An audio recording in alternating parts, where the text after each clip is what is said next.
appreciate you. If you can hear me well, please give me a thumbs up in the chat. Thank y'all for joining. Please share the video as well.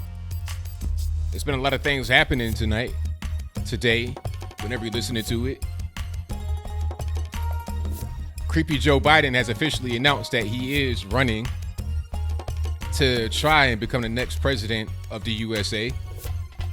It's funny how him and also Bernie Sanders are leading in the polls. How is that happening when you have two white males running when the Democratic Party says they don't want any white males? It's pretty weird. His campaign manager or somebody in the campaign, Simone Sanders, Joe Biden that is a black woman. They came out and said that we don't need to have any more white men running the Democratic Party. But I guess when you get paid, all that goes away. Also, have you seen the video I did today about the parental dress code at a Houston high school? You can't even go to the actual vicinity of the school to pick up your child or drop them off if you are not dressed appropriately. I think it's a good thing. Others may disagree. Baltimore City's Mayor Catherine Pugh had her homes and other places raided by the FBI and the IRS, talking about she's not lucid enough to resign. Liberal rapper Bun B shot a home invader. I wonder if he's going to be canceled because he had a gun in his house. We'll talk about all those things and more on tonight's episode of ABL Live. And thank y'all for joining. I most certainly appreciate you. Now, the reason why I asked that question about Bun B, if they find out he had a gun in his home, will it get canceled? I saw an article that was talking about Kamala Harris. It said that Kamala Harris has a handgun and that should be canceling. That should be enough to kind of just disqualify her from any kind of office. So that's pretty strange. But we'll talk about all that good stuff. The Wire Part 2, yeah. But it's really weird how the liberals pretty much just change their tune depending upon what's going on. Yeah, it's kind of a weird thing. Me going to get this on my social media. And thank y'all for joining. If you're just enjoying the stream, whether you're watching it live or on the restream, please give the video a thumbs up. That'd be tremendous. And I thank you in advance for that. All right. Now, let me get this on my social media, and we'll be good to go after that. All right. Shout out to everybody in the building. We got BG, Matt McKee, Willman757, Snow White, Jonestown Autopsy, Omar Adams, Tina Baker, Zodis Kane Sword, Barrington Christian. What's going on? I see you, boss. All righty. Let me see. Who else we got in the building? We got a lot of people. A Gaming. What's going on, A Gaming? Anime 2020. Shout out to all you guys. Cindy Robbins, Rick Pierce. Are blacks privileged? That comes from Big E. Well, I mean, I don't know. I guess it depends on somebody's situation. In a case of being able to speak about race relations, we are privileged in that if you compare us to whites, because we could pretty much say whatever we want about race and not have anything happen to us. Shout out to us, Sweet Speaks. I see you in the chat, boss. But yeah, we can say whatever we want about race and there's no real consequence. The Pope is funding the migrants at the border. That's interesting. Samo, shout out to Chicago. I'm doing great over here, actually. Pick up your Skype call. Well, if I decide to pick up your call, I will. But if I don't, then I don't. It is what it is. You can ask nicely, hey, could you please pick up? I mean, you're not going to just be able to demand, hey, pick up the call. That's not really going to work out too well. But we'll see. We'll get into all that once we get to the calls in a later point in time. Let me just talk to the chat for a minute here. So Creepy Joe has announced, and Simone Sanders, I think, what is she, like some kind of strategist? I don't know. It seems like kind of just a hire for the optics of it. It's kind of a weird thing. Let me see. Oh, she's going to be the senior advisor. This headline is hilarious. Matter of fact, hold on. I'm gonna try to pull it up right here. Let me see. Now, this is on Washington Examiner, as you can see it right here. Biden senior advisor, and that's her right there, Simone Sanders. She's on CNN a lot as a talking head, kind of like me a little bit, but that's a different story. Biden senior advisor, we don't need white men leading the Democratic Party, but you got hired as Joe Biden's senior advisor. Now, of course, she made these comments before she was hired by Joe Biden, but that was not long ago when she said it. You're talking about 2016, okay? Right after Hillary Clinton lost. But you are being hired by Joe Biden not even 3 years later. I mean, what changed? Probably the money. I mean, if you are a contributor on CNN, how much do you make? You're not even a consistent contributor. Like, you're probably not under contract. You know, you just appear on TV. Like, I appear on TV, but you don't make money from that. At least not in my case. You just, kind of expose yourself. You're able to get out there and do other things. Speaking engagements, or if you have whatever you got going on, you can just promote yourself by being on there. So when the money come knocking from creepy Uncle Joe, I guess you're going to take it. And all this whole, we don't need the white man leading the Democratic Party nonsense goes out the window. And an old white man at that. Joe Biden is 77 years old. Joe Biden is older than Bernie Sanders, believe it or not. 77. No, pardon me. Actually, he's not older than Bernie. He's 1 year younger than Bernie. 76 and Bernie 77. But still, he's 4 years older than Trump. Trump's been in office since 2017, and he was 70. So if Joe Biden was to become elected, he would turn 77 in 2020. Within the first year, he would turn 78. Yeah, no, I'm wrong. He'll be 77 this year. I think in November. 2020, he'll be 78. And within the first year of his presidency, in 2021, he'd be 79. You're talking about almost an 80-year-old man. That's absurd. But hey, I guess it is what it is. I guess we could just throw all those things away. We could throw all this whole, we don't need white men away when it benefits us financially. But it is what it is. Okay, somebody trolling in the chat. If somebody's trolling, let's go ahead and get them out. I did not see that. Mary Edger asked me, did I see him stuttering on The View when they asked him about the inappropriate touching? Now, who asked the question? Was it Megan? Was it somebody else? I did not see that, but I need to go ahead and try to find that. I might do a video about that. And speaking about The View, Jedediah used to be on The View, and I saw her on Fox News this morning talking about the whole dressing thing. Was it this morning? It might have been this morning or yesterday. Either way it goes, she was talking about the Houston high school dress code for their parents. And she was like defending the parents, talking about, it's kind of hard to get out and get yourself dressed. And I don't care what they have on as long as they come to the school. Well, look, if you have a person that has on a shirt with the see-through, you can see their total breast package going on, then at a certain point, that can't be allowed, all right? If you look like you're selling cocaine and you probably smoke it yourself at school, that probably shouldn't be allowed. Pajama pants, I mean, come on. How is it so hard to put on a pair of pants? You can't even go to a gas station with no pants on. What are we talking about? Why is it even a problem? And Jedediah was defending the parents who were upset about the dress code. So I don't know where Fox News is really going. Honestly, it's kind of a weird thing. So shout out to everybody in here who has liked the video. And if you're just now coming in, please give the video a like, a thumbs up. The likes are free. Subscribing is free. Sharing is free. Watching is free. So please do all that for me. I really appreciate you. Okay. On the move, asking about cheating on his wife. Hey, ain't nobody perfect. It is what it is. Allegedly cheating on his wife. And about the allegedly paying off Stormy Daniels. So what? It was a legal transaction. He didn't do anything illegal. You know, one thing I like about Donald Trump is that he's a drug-free person, never drank alcohol or tooted no cocaine, unlike Barack Obama, but that's a different story. And I digress.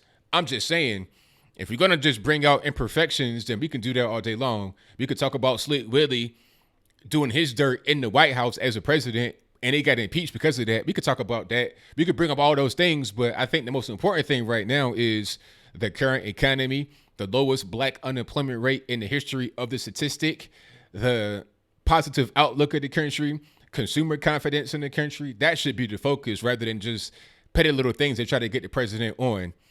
You know, it is what it is. But if anybody got anything they want to debate, we can get to that when I get to the calls in a little bit. Y'all just hang tight. Yeah, allegedly, you know, it's a lot of allegations. You know, people just want to, you know, just like this whole thing with Charlottesville. Have you guys seen that? Unfortunately, there was a shooting in the San Diego area at a synagogue. And then somebody came on Fox News and they were trying to say, oh, this is Trump's fault, or we can't ignore the elephant in the room, the political dialogue. Trump came out and said that his Charlottesville comments were okay. Yes, his Charlottesville comments were okay. And yes, Robert E. Lee was a great general. Let's not forget, Robert E. Lee was going to be the Union general. Abraham Lincoln wanted him to be the he wanted him to be the leader of the Union Army. So Abraham Lincoln himself, okay, the best Republican ever, wanted Robert E. Lee to be the Union Army leader, but he couldn't do it because he'd be fighting against his own state, Virginia. See, back then, it was less about federal, you know, the USA. It was less about that and more about your particular state. Back then, the states were kind of like countries, like the way European Union is. Europe is a region that's about the size of the USA, maybe a little bit bigger physically. If you don't count Moscow, Russia, you know, that's a whole different story. If you don't count Russia and like Ukraine, Europe basically is the same size as the USA. So the states were like countries. So imagine somebody in Brussels saying, hey, I want you to fight in the European Union Army against the western part of Europe, but you came from UK. How would you do that? That's kind of where Robert E. Lee was. It wasn't even about this whole slavery issue. That wasn't even why the war was fought, for real, because the North and the South both had slaves throughout the entire war. West Virginia seceded from the Confederacy with slaves during the war in 1863. Union soldiers came from Ohio to West Virginia and said, hey, you guys have slaves and that's fine. We're not going to take them from you. And if they try to escape, we're going to bring them back to West Virginia. That's the reality of the whole situation. So that's why I think that the monuments should not be removed from sight. They shouldn't be shoved in the museum, because when you do that, people tend to forget the reality of history. They allow the media and the haters in general to frame the narrative, and it's usually almost always false. That's just kind of how that is. So shout out to everybody out there that understands history, and shout out to those who don't understand history, who may be open-minded and want to learn. That's why I'm here. You know, it is what it is. Trolls are always going to be, you know, it is, you know, trolls exist. So it's whatever. Yeah, the states, it was more about states' rights. That's the truth. People say, oh, it wasn't about states' rights, it was about slavery. It don't make no sense. If it was about slavery, then how could both sides have slaves? You know what I'm saying? Like, Grant owned slaves too. They said that Lee owned slaves, Grant owned slaves. Grant was the last president to become president and own slaves after Lincoln was shot. Let's not forget about that. We kind of want to just bypass all that whole situation. You want to bypass the anti-slave laws, well, the anti-fugitive slave laws in the North. If you were a runaway slave and you got caught in the North where it was so-called free and loving, you would get caught and sent back.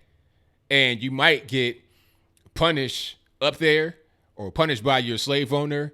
And sometimes the owner would be fined for allowing you to escape, or for the service of bringing you back to the particular plantation. That's how it was going up there. So the North didn't have slavery as much as the South, but they did have discrimination. They did have anti-black laws up there. That's why you had to have the Underground Railroad stops in the North and the South. If there was no need for the Underground Railroad in the North, then there wouldn't have been any places like it. It would have only been in the South. And as soon as you cross the border to the North, you be home free. No. Hey, you know what? I think that we need to get back to civics, Mary, and we need to teach real history in civics rather than just this watered down stuff they want to put on us. You know, this whole Charlottesville thing has been wearing me out because people keep talking about that and they don't know what they're saying. They have no idea. I've been to Charlottesville. I'm from Virginia. I'm a Virginia boy. I know about Virginia. People just talking out their hind parts have no clue what's going on. All right. So if you can hear me well, give me a thumbs up. If you like the stream so far, give me a thumbs up. Like the video, actually. Like the video. That does a tremendous amount for me. Affirmative action. Nah, we can get rid of all that. I say get rid of all these little programs that don't work. Affirmative action really is just a way for people to it's just a thing that companies have to abide by. At one point it was beneficial, but nowadays you got so many people that come from other countries. You got people that come from all over the world that are coming here starting businesses, people that are dirt poor. You got the people from the Indian subcontinent, from Africa, from the Caribbean, everywhere coming here starting businesses and surpassing African Americans, regular, just, all Americans. So it's like, why have all these little programs for minorities? It don't make no sense. Now, see, a person like AOC has no idea what's going on. She's just basically being puppeted by, what's that party she has? I forget the name of their group. Justice Democrats is one. There's also another group that is available. Hold on, let me see if I can find it. I know I got it in my, Brand New Congress. She's being puppeted by the Justice Democrats and Brand New Congress. That's her super PAC or her PAC, whatever you want to say. They have a movie coming out on Netflix, actually. Brand New Congress. It's going to be about AOC and 3 other women. And what is it called? Let me see if I can find it. Knock Down. I think that's what it's called. Hold on. Oh, Knock Down the House. That's what it's going to be called. So basically, matter of fact, let me see if I can find it. Hold on.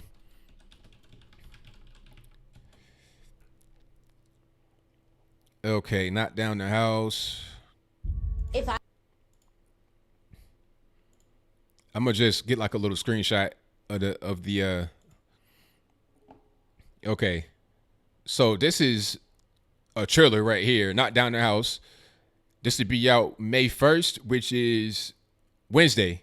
This coming Wednesday. And you can see AOC right there. And you can see the views that the trailer already has. Like to dislike ratio. Quite a few dislikes, but not really that many. Because I think this is kind of an unknown thing to a lot of people that are in the political sphere. But they have their own Netflix movie coming out. Not only is it AOC, it's a woman from West Virginia, the daughter of a coal miner, allegedly, a black woman in St. Louis, not far from Ferguson, who was a registered nurse. And then it's a Hispanic lady from Nevada whose daughter died because allegedly she could not get insurance. So you see kind of where everybody has their own political grievance. They have all run for office, but AOC is the only one that was able to be successful. And they all come from the same pack called Brand New Congress. So, when you see a AOC, don't think, oh, this is a viral sensation, it's organic. No, it's not. This is somebody that's been manufactured by PACs, by money, by big time money. So when she says, oh, but I'm not, the millionaires and billionaires who control me, please be for real. Who controls Netflix? Who greenlit this movie to be on Netflix? You tell me. Was it small money or big money? Keep it real. So, yeah, that's that. But that's pretty interesting. But they have no idea about history. They're puppets. They're being puppeted. They're being told what to do. They're being told what to do, how to say it, when to say it, where to say it. That's how these things go. So I may watch that and do like a little review on it on the gaming channel. Maybe. Shout out to Matthew Cox from Australia. I definitely appreciate you for joining the show. Alrighty. Now, where is Ruth Bader Ginsburg, Jonestown autopsy? That's what I want to know. Is she still kicking around? Is she still living? I don't know. Who knows? I've not seen her. I heard that she had some kind of appearance at a place not long after the rumors about her were kicking off when she first vanished, but I've not seen her since. Robert Drake, hey man, I was thinking about going to Virginia this weekend. I thought about it, but I just wasn't able to make it. I'm gonna get down to Virginia sometime this summer. But I know Virginia is a lot going on right now because you guys have the Something in the Water Festival. I heard it got canceled yesterday because of the weather, but it's a lot. You got Teddy Riley, Pharrell, Missy, all the Virginia legends have come back to hang out, so that's good. Shout out to Virginia.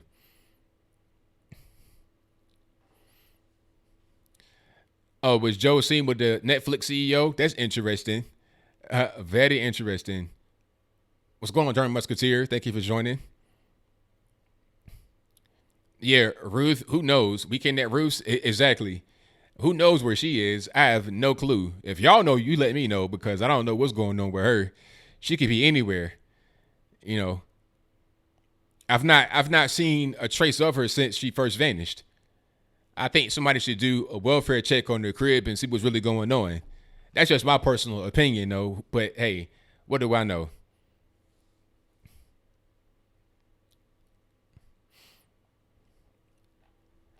So shout out to everybody in the building. Thank y'all for joining me.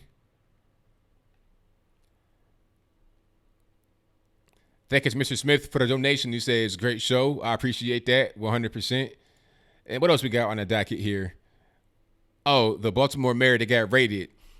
Now, what's going on with her? And I would say this, though, about the Baltimore mayor. At least this person got caught just accepting bribes of big money. 100 grand, 200 grand, 300 grand, 500 grand, whatever. But the person that came, the mayor before her, not the previous mayor who was talking about we gave them space to destroy, not that one, but the one before her, stealing gift cards worth $530. Really? You converted Toys R Us gift cards under the table as a mayor for $530 and you got convicted of embezzlement based on that? You're getting paid $180,000. I'll say it one more time. You're getting paid $180,000 per year to be the mayor. And then once you retire or you leave, not even necessarily retire, but just leave office, you get a pension of $85,000 a year. When she got convicted of the actual embezzlement, she was still privy to her entitlement, to her retirement entitlement. So she's still getting paid the pension after the embezzlement conviction. So what was the point of embezzling? It's just so silly. But that's kind of where we are right now in the Democratic Party. It's a real big mess. You know, and what are you really gonna do? I don't know. Are they still doing the news correspondence dinner? I don't know. Maybe. But if they have it, it's kind of like no point in having it because Trump won't be there. Now, I saw something, I think it was Samantha Bee, talking about they're going to have like a parody type of dinner. I don't know. Anybody going to watch that? Like, who wants to watch something like that? Especially now since there's no Russia collusion anymore. Anybody going to watch that? Nobody's going to watch the correspondence dinner because there ain't going to be no Trump there. So why would they watch hers? You watch something like that concurrently. It's like the Puppy Bowl. You watch that concurrently with the NFL. Like if you don't want to see the halftime show, you return to the Puppy Bowl and watch some of that and then go right back to the game. It's dependent upon the previous event or the main event. If there is no main event, then you won't get any viewers as well. people may watch your event while the main one is going on to get a change of pace, but they got to be drawn to the first one first, and they won't be because there ain't gonna be no Trump. So it's kind of a silly thing to even think about, but it is what it is. Hanging AZ says, where did they find that homeless man you debated on RT? Shout out to Anthony Rogers, right? Hey, I've debated him before, actually. I debated him about something. I forgot what it was. But you guys saw the result. I don't need to actually say nothing about the result. You guys saw what happened. So I don't know. I think he lives in New York somewhere. I'm not really sure what bridge he lives under, but hopefully he gets 3 hots in the cot every night and it's not in the penitentiary. So shout out to Anthony Rogers Wright for the good debate. Whenever he's ready to debate again, I'm ready. I love debating. That's what I'm really good at, is debating. Giving the speech in public, I'm okay, but I prefer debating and panel discussions. That's really where I shine, in my humble opinion. Because I'm able to be kind of witty and just kind of banter back and forth with people. That's what I like to do. Oh, is it a Trump rally in Green Bay? Shout out to Green Bay. Oh, no comedians at the correspondence dinner? Yeah, okay. If it's going to be no comedians at the correspondence dinner, no Trump, then who's going to be there? Just a few stuffed shirt, media types? Unless you can just get Chris Cuomo to become a comedian on a mic. I mean, what are you going to do? Have a drinking contest? What you going to be, playing basketball or something in the back? Like, what are you going to do for fun? How is it going to be something that you really enjoy doing? I don't know. And yeah, the debate against Everson reparations, that was a good one. That was a really good one. Thank you for that. Yeah. So I want to do many more of those for sure. David Packman. Hey, you know what I want to do? Daydreamer 420. That's a great name, by the way, even though I don't even smoke. But what I want to do is debate anybody on the left, any high-ranking person, high-ranking, I say that kind of like, I don't really say it as if they're like, above me. But anyway, anybody that has a high visibility, a lot of subscribers or whatever, like a David Packman or Jimmy Dore, I want to debate them about the Charlottesville situation. I really want to debate them about that because nobody can beat me in a debate about that. I'm from Virginia. I've been to Charlottesville 1 trillion times. I know the place. I know the people. I know the college. I know the statue. I know the situation. I know what happened.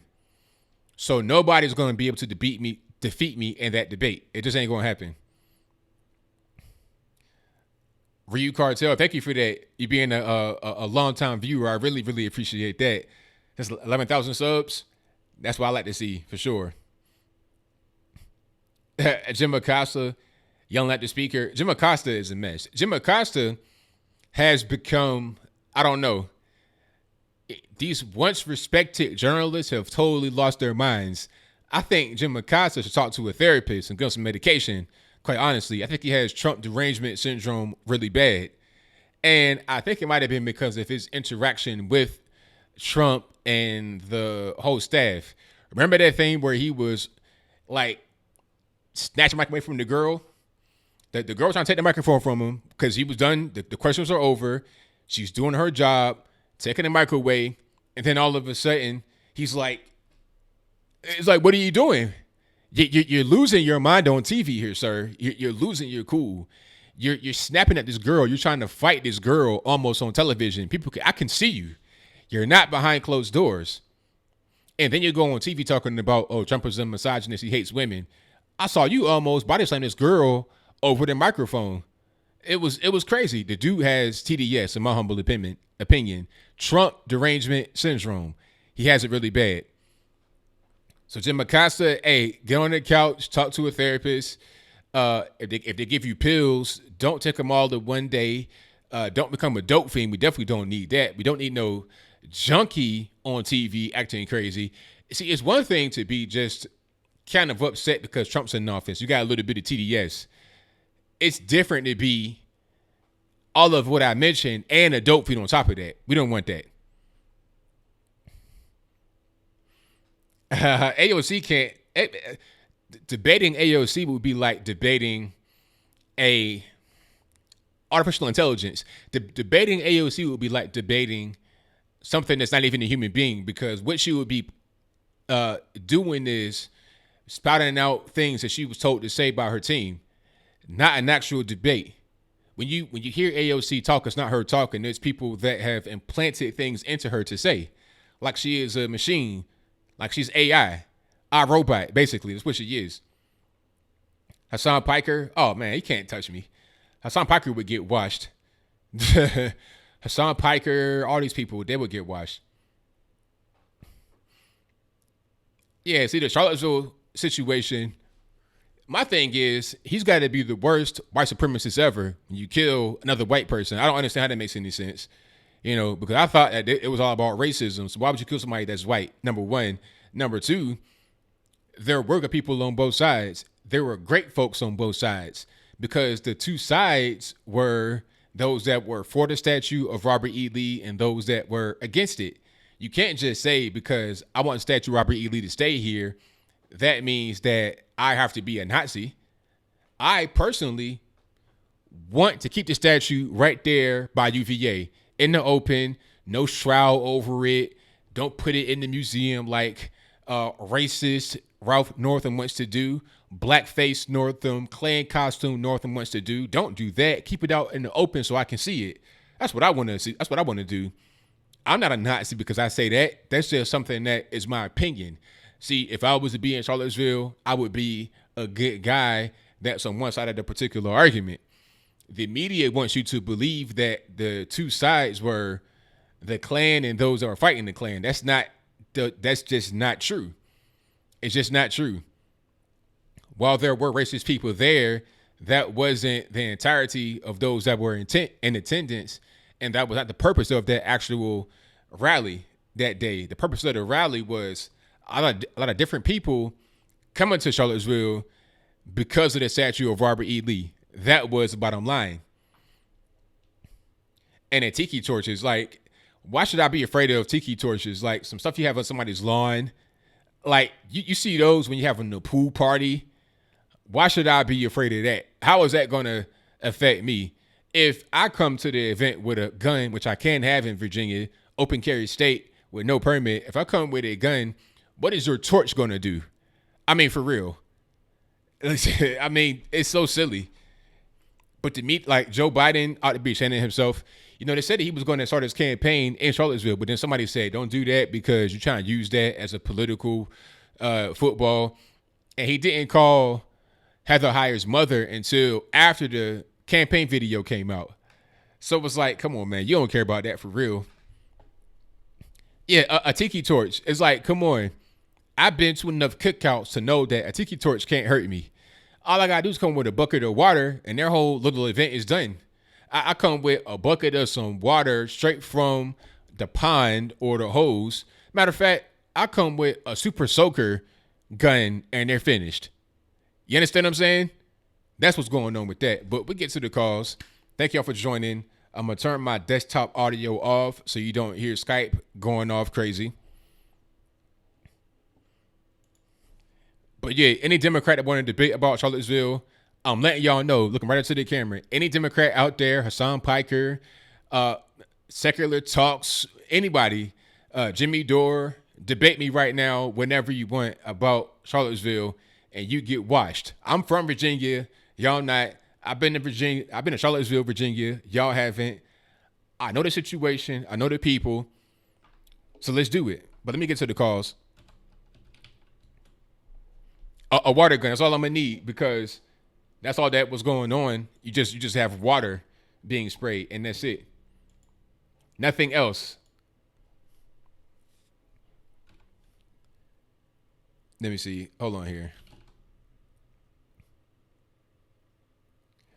Hey, TJ, he also said that when he was on the actual campaign trail, I think he was doing some kind of interview, like an impromptu interview, talking to the media.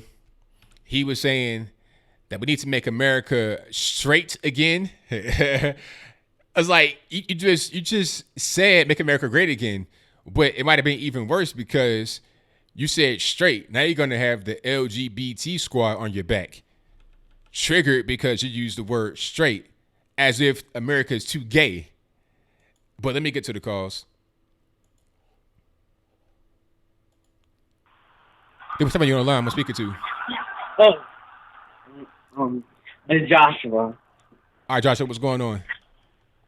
No, not much. I was watching the Trump rally in Green Bay. Oh yeah, I heard it was a pretty lively rally. Yeah, it's massive. A lot of people over there, and it's always crazy in those rallies. Always since 2016. Absolutely. Yeah. First thing I want to talk about is Joe, the creepy pervert, Biden, running for president of the United States. I'm going to tell you something right now, okay? I'm going to tell you something. If this was 2008, he would be the candidate just like that. But no. This is 2019. It's a totally different time, totally different Democratic Party. They're divided by the far left, the neocons, and the moderate. And that's why the moderate is pissed off because the Democratic Party is turned far left now. With these nut jobs like AOC, Rashida Tlaib, what's that lady thing from Minnesota? Ilhan Omar. Ilhan Omar, and the other lady, and calling her a token. It's just like, come on. Like, he doesn't have a chance. Because that he's an old white dude. That's why. Like Bernie Sanders, they don't want an old white dude. They want a color, people of color as president because they want first that, like the first quote unquote black president, Barack Obama, even though he's he's half black and half Indonesian. Yeah. Some of his parents are Indonesian. Well, he's like half African and half white American, but he grew up a lot of his life in Indonesia. So culturally, he's closer to an Indonesian person from his childhood than he is an African American for sure. But the media don't tell the people that. Nah, they won't tell that. They tell them that he's the first black president. He done more for the black community. But what is Trump doing? Prison reform, lowest unemployment, more jobs, etc. Like the entire landscape of politics has changed since 2008. Like it was starting to creep up in 2010 with the midterms where the Republicans sweep the House and the Republicans gain some seats in the Senate in 2010. 2012 was a blue one because Mitt Romney is a huge crybaby by nominating a neocon called Paul Ryan and we're not going to say the word money because he's not. Mitt Romney is I was trying to say the word that Trump is not a typical neocon Republican. Well, Joe Biden himself is a neocon. Joe Biden is somebody that was pro NAFTA. He wrote the Bill Clinton crime bill. He is really he's like the same thing as a Hillary Clinton. A neoliberal. He's an old school Democrat. And the new people are coming in. They're going all the way to the left. They're going all the way to socialism. They're going straight Karl Marx, Adolf Hitler. That's kind of the direction they're going in right there. Yeah, like absolutely. Like it's changing for the worse, and that's why I am a Republican. Well, Republican independent after 2020, and I'm the only Republican in my family. And yeah, the second thing I want to talk about is, this guy Jonathan Paula? Who? Jonathan Paula that does like reviews about movies, etc. Nah, I don't know what that is. Yeah, he's a movie reviewer, and last year, a couple weeks ago, I was trolling him like asking friends that are you a leftist or a socialist? I was basically not exposing him that he's a leftist. Oh, well, hey, sometimes it happens like that. People just kind of show different sides of themselves. It is what it is. Ain't nothing new, really. Yeah, yeah. I'm also going to share one of his videos after I hang up. So I'm going to show on the stream. So yeah, and my final point of the day is that I want the guy going up against the Senate in Virginia and in Michigan, two African Americans, John James, to win again in 2024 against a parent that's the Senate in Michigan and the guy from the legs of a couple months ago. Well, hopefully they're able to get some traction. I don't know when the next race for the Senate is, but hopefully my man John James is able to get in there and get some traction, man. But thank you for the call as always. Definitely appreciate you. Definitely appreciate you too. I'm gonna share the just video. send me email because you can't post links in the chat. So send me an email. I could. Oh, I'm gonna tweet you out. Okay, that'll work. Appreciate it. All right. See you. All right. Shout out to the caller and shout out to everybody in the chat. I definitely appreciate you guys for being here. Alrighty. Yeah, Bernie Sanders is old. Are these really old? You know, Trump is about as old as I'd like to get personally for a president. That's like he's right at the age limit, in my opinion. He was 70 years old when he came into office in 2017. That's about the limit right there. People like Bernie and Joe. How did a party that hates white people so much, like the Democrats, have two old white men leading the race? What happened to Kamala Harris and Cory Booker? It was so much talk about them before the actual race began, but now all of a sudden you can't have anybody say anything about them. It's all about old man Bernie and old man Joe. Why is that the case? I don't even really know what's going on, but it is what it is. All right, I had a caller right there for a wait, but I was a little too slow to the trigger. Yeah, Trump is active and strong. See, the difference between a person like Donald Trump and a Hillary Clinton is that they're like right around the same age. I think Hillary's 1 year older than Trump, but Trump is much more active than she was. She was barely able to move. They had to kind of like drag her to and fro. It was a mess. She was just low energy, not built to be on the road and doing these shows. And because you got to have energy. There's a lot of people that are younger than Trump that can't do what Trump has been doing and was doing during the election process. Always on the plane, jet lagged, eating wherever, speaking for a long time, having high energy. That's not easy to do, especially not at 70 years old. And a lot of these people that are running for president right now, like a Bernie, I don't know where. Bernie might be on cocaine or something because Bernie was always like super frazzled, all over the place. Creepy Joe, not quite sure. He may kind of be like Hillary Clinton, kind of like, you know, kind of sleepy. I think that's what Trump calls Joe, Sleepy Joe. He might be kind of a sleepy guy for real. I wouldn't be surprised if before some of the actual speaking engagements, he'd be in a deep sleep. He couldn't even get up out of sleep before, like almost a coma. He'd be so asleep. Hanging Name Z says Bernie was in the room when communism was invented. Hilarious. But yeah, I mean, think about it like this though.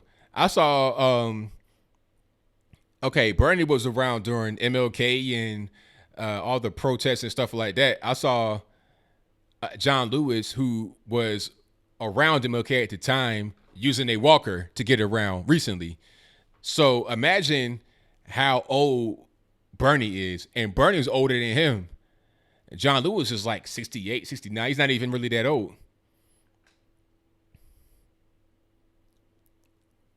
Yeah, Stacey Abrams is gonna lose again.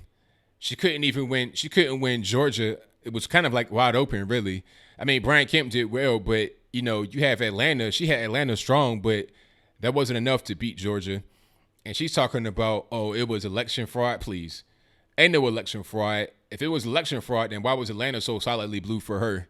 There wasn't no election fraud. She just lost because she ran a bad campaign. Even the black folks in Atlanta don't want you to take the guns away from them because she ran her whole campaign on how guns are bad. We're going to do gun confiscation and assault rifles are bad and you don't need this gun for that. That did not fly in Georgia at all. So how's she going to run again when everybody's going to vote for her already knows what she is about? They know that she's going to be a gun grabber. It'll be even worse for the Senate because most people don't really vote on an off election, especially not black folks. They're not going to vote on an off election like they did for the governor. It's not going to be like that. You know, it is what it is. But maybe it might be a little bit different because now you have what you got. You have the out-of-state money, and I think they may have the Senate race at the same time as the presidential race, so that might be a little bit different. But I don't know. Now, the measles outbreak, people not vaccinating their kids. That's the problem. And I think if you don't want to vaccinate your kids, that's fine. But don't have your kids around other kids that can't get vaccinated that want to be protected. You know what I'm saying? Because what's happening is you have small children being infected by this disease because they can't get immunized, and then they're around those that aren't. And I think that it's also coming from south of the border, from illegal immigrants. They're bringing in not only measles, but also stuff like Chagas. Now they didn't find so-called kissing bugs in New Jersey, talking about they're only found in South America. Why they in New Jersey then? You see what I'm saying? So we're talking about all the diseases that are being brought into the country. You don't want that at all.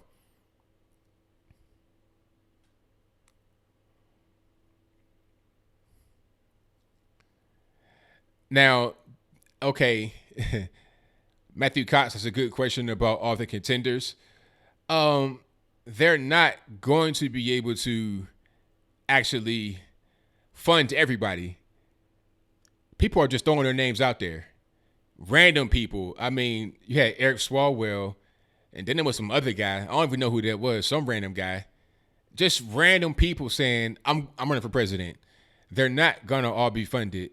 All you're going to do is be focused on those that are promoted by the media. That's it. Media will ignore those that won't get any money because the media are in bed with the Democratic candidates as well. So they'll talk about Joe Biden. They'll talk about Bernie Sanders. They'll talk about Kamala Harris, Cory Booker, maybe Eric Swalwell, and that's it.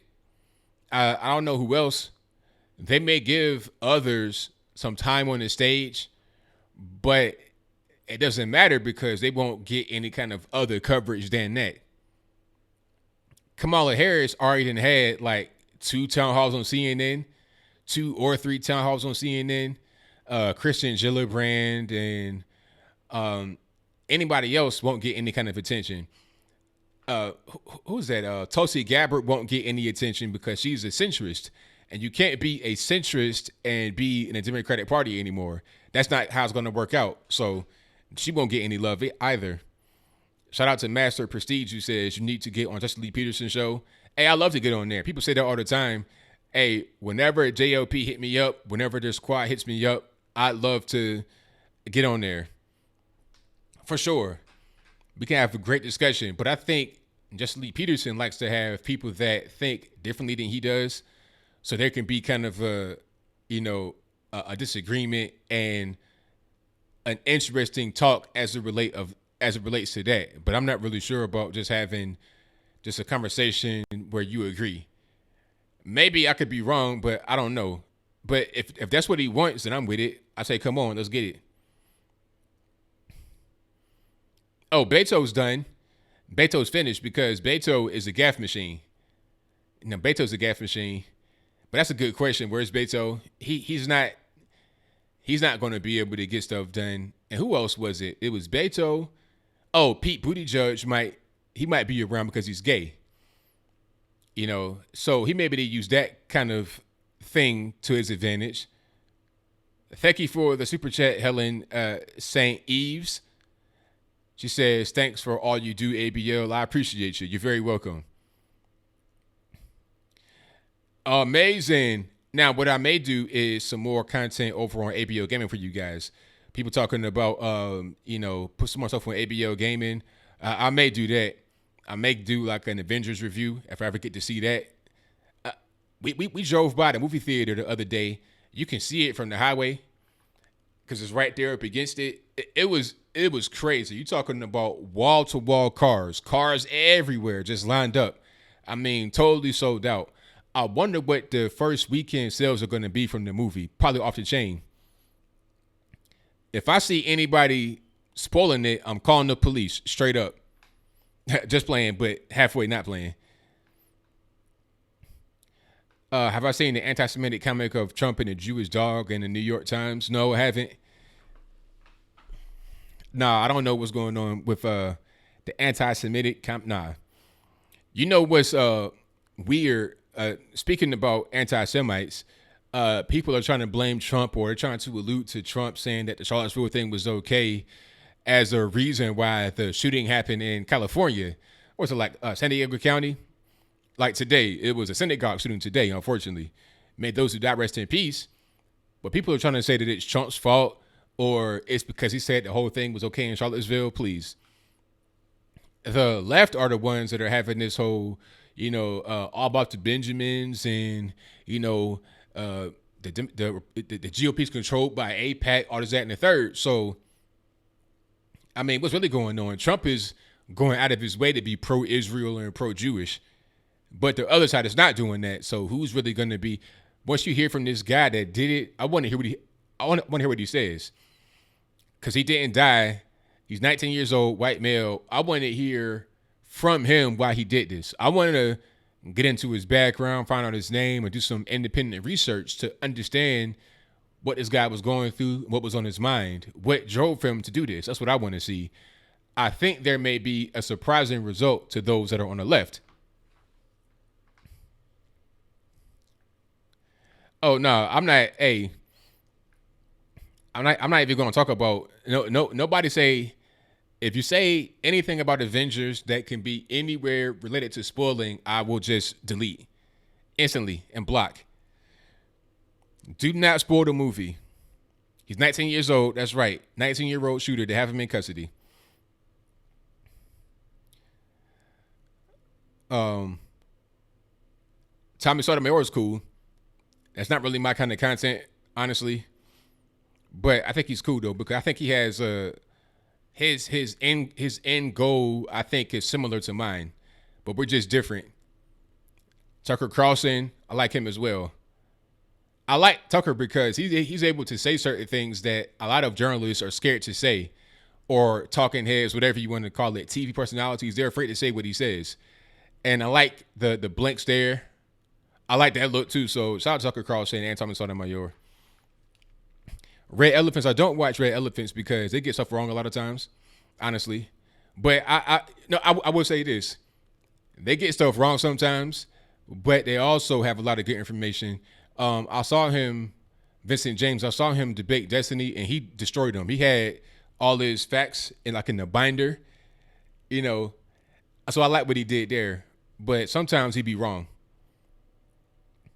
Yeah, I don't have any callers. I don't know what's going on, so I'm just talking. If anybody wants to call in, you're welcome to. The number to call is 434-658-1220.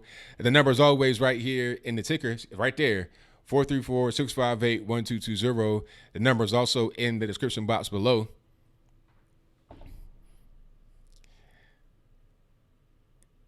Measles was eradicated in the 80s? It was no more measles. It declared it extinct in the United States.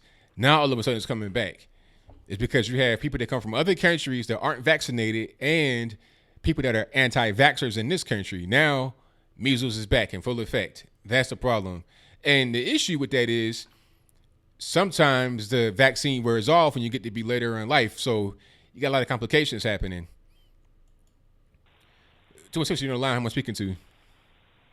Hey, this is Mr. Barlow from Ohio. How's it going? Everything's good, man. How about yourself? Good. I like your show. I got a question about Bernie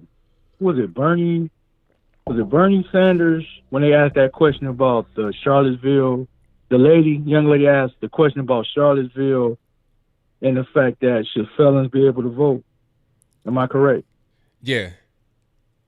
You know, I was wondering if the question would have been, instead of the Boston bomber, if the question would have been the Charlottesville guy, would they allow him to vote? I think you'd have got a different answer from Bernie Sanders, because that's a symbolism of a white supremacist. So I think they probably would have been like, no. So I was wondering about that, and I'll get off the phone and I'll hear you discuss that. Thank you for the call, man. Definitely appreciate it. Hey, that was a really good point right there, because I didn't even think about that, because the young lady asked Bernie Sanders, because he said something about felons in jail, people that are in jail, convicted felons being able to vote, people that have been arrested, been through the trial, found guilty, felon in jail, could they vote? And he was like, yes, but she wanted him to clarify. It's like, okay, how about the Boston bomber?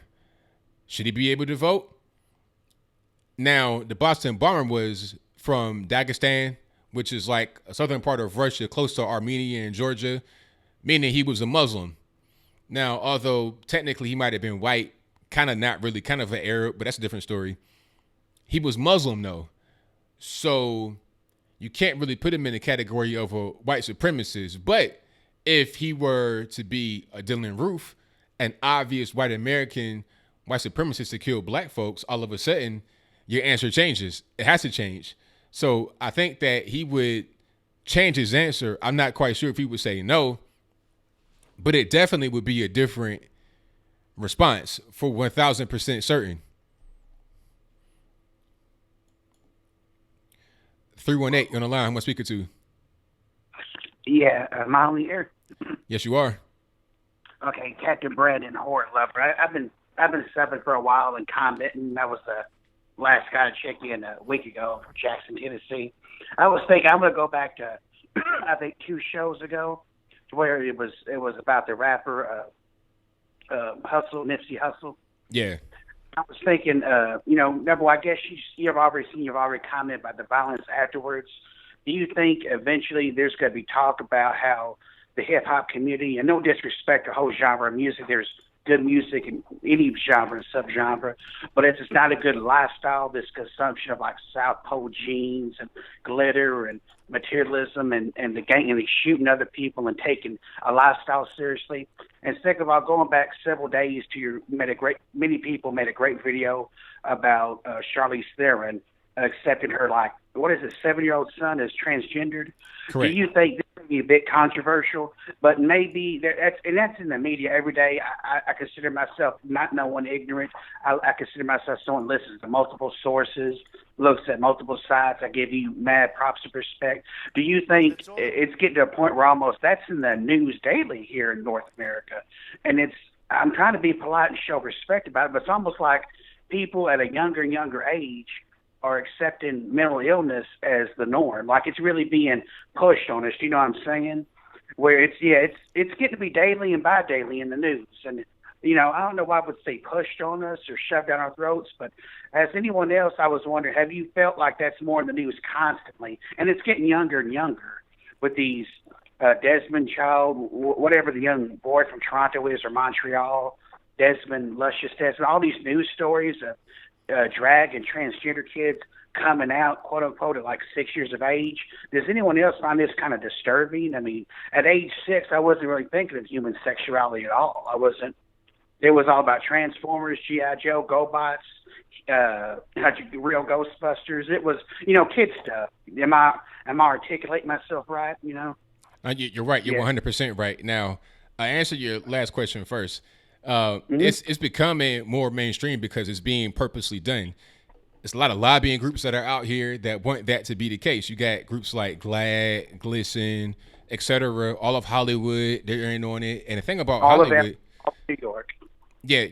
And the thing about Hollywood and also Capitol Hill is that you have a lot of gay people that work there, because once you are in Capitol Hill, it requires you to like not have a life, really not have any kind of kids. So you got to be dedicated to this whole thing for a extended period of time. And a lot of those people just happen to be homosexual. So they're going to push things that will benefit them. from the lower Exactly. level, and it'll kind of trickle up, if you will, to the higher levels, which is what we see on television. And they work hand in hand with Hollywood, which is the exact same thing. A lot of young homosexuals run it. So if they're going to push And things they that think they it's want to have. and they think it's a brave thing to come out. I'm thinking, no, for the last decade and a half of whatever we consider mainstream, to me, they act like it's such a brave thing. I'm trying to not be disrespectful. To me, I think if you're in LA or New York and you're an actor or actress in film and television, I'm shaking my head like the Shape in Halloween, like Michael Myers tilts his head. I'm like, honey, no disrespect. It's not a brave thing. It's not a new thing. It ain't 1992 anymore. I'm thinking, why are these people going on about bravery? It makes no sense. And I'm trying to, put it in respectful terms. No, sir, none. That makes no sense. There's no element of bravery. Do you see any element of bravery? It doesn't make sense. Nah, like in today's day and age, it's not even. It's just something people want to do to get attention. It's not a matter of being brave or not. But what was your first question? Because I kind of got lost in your explanation. Well, the first question, I'm going back. I'm thinking it's a week and a half to Nipsey About Nipsey Hussle, Eagle. yeah. Yeah, and I tried calling. It's funny. I looked at my iPhone. The last time I tried to call in, it was 42 times on the night of the funeral, and it was a show about this time or about a half hour later. And after 42 times, I just laughed and said, "Oh, epic! God bless you. I'm just going to enjoy the show. God bless you." But yeah, I was thinking, okay, lots of hip hop or pop rap, or you could say gangster rap. The different subgenres throughout North America here has changed a lot. So I was a kid, in the early 90s, before the flannel clad mid 90s that me and you kind of grew up in. And, people, they take this whole lifestyle seriously. They don't see there being so consumerism to say, they don't see that they're being sold an image from videos where they rent everything. They rent Ferraris. They got brand new South Pole, cool hip hop jean shorts like I got, and they got imagery and they got girls dancing. And they don't see there being sold an image of consumerism and bling bling and all this stuff since the late 90s when hip hop and pop rap kind of merged into one and gangster rap took a back seat. Now it seems like it's coming back with gangster rap where people take a violent, negative aspects of urban culture and over one little disrespect, it's effed up. Someone takes a load of 38 or something, shoots someone in the head. Do you think there's ever going to be a big mainstream backlash over hip-hop culture? And that has nothing to do with race or not. I'm cool with anybody. It's about a music genre being sold as consumerism in the mainstream of North America that has many negative aspects and violence. So I'm going to cut you off. But the question was, like, would there be a backlash to this culture? Yeah, there would be a backlash because when it comes to the point of a week and a half ago where there was violence at a funeral where you should pay your respects and show your respects to the departed and that positive imagery and positive thoughts and you say you're going to do better with other lives. When there's violence and death at a funeral where I believe it was 4 shot and 1 died and 3 critically injured, that's a wake-up call, I'm thinking, to some people. The violence, this is not the answer. This ain't the way. This is a negative. This ain't a positive. Do you think there's ever going to be a backlash to the culture in general of hip hop where people say, well, this genre of music's going to fall off and not be consumed anymore? Or people are going to keep talking about it? No, I don't think it will because the thing about it, the culture that exists of the violence and the negativity in hip hop won't go away until the culture that produces it goes away. So, you can't attack the cause until you get down to the root. It's like if you have something on the inside of you that's causing you to bleed and you're trying to put a Band-Aid where the blood's coming out. Like you're not, you're not getting to the source of the problem. You're not ever going to be able to stop it until you get to the source. So I think you have to first solve the problem internally and then you'd be fine. Yeah, I've also been trying to get to the base of that, the root base. And I agree with you. I respect your answers. I'm trying to think, is it poverty? Is it a mindset? Is it the consumerism of hip-hop clothes and music? Is it because there's also gangsterism and non-hip-hop things like overrated movies and TV like The Sopranos that I never got into, Goodfellas, Godfather, Academy Award-winning movies that make money, get a sizable cult following. All these things feed into a gangster lifestyle. And I never understood America's obsession with violent criminals, starting with they gunned down Bonnie and Clyde, and they made movies about that. I always wonder why North America as a whole collective continent has a sort of a love affair with violence and negativity, and not with the heroes, but with the villains. Like, I wonder where that comes from. I mean, some people just want to kind of go against the grain. They want to feel like they're rebellious, and that's just kind of it's kind of a rebellious energy people want to tap into. Some people will never be able to do that, and they feel like they'll be cool if they can, so then they can kind of fantasize about it. It's like watching some of these action movies where the people go out and just kill everybody, and some people want to have that really, really close to reality and have the people actually live that lifestyle. So that's pretty much what that is. It's such as like my screen name is Brandon, Captain Brandon Horror Lover. I love the horror genre, but it's escape. To me, it's always escapism. It's escapist entertainment, like more identifying with the heroine that's fighting back and living to fight another day, not with the villain. And I think you're right. I think some people would rather be the villain and all that. I think I can see your point. That's right. That's right. Well, thank you for the call, man. Definitely appreciate you. Oh, thank you so much. And I continue to support the show, and big thanks, and God bless you. Have a wonderful night. All right, same to you now. Thank you. Thank you. All right, shout out to the caller. I didn't even really hear his name. I was like, Captain Brandon, what? So shout out to him. But yeah, family friendly show, please. Family friendly. All righty. And you guys on the drill, the number to call is 434-658-1220. Do not be afraid to call. All right, look at Nippin. Nippin, what's happening? Not much. How you doing? Everything's good, man. Can't complain. Yeah. You got background noise there, boss. You got background noise. Yeah, it was the stream. It was the stream. Alrighty. Yeah.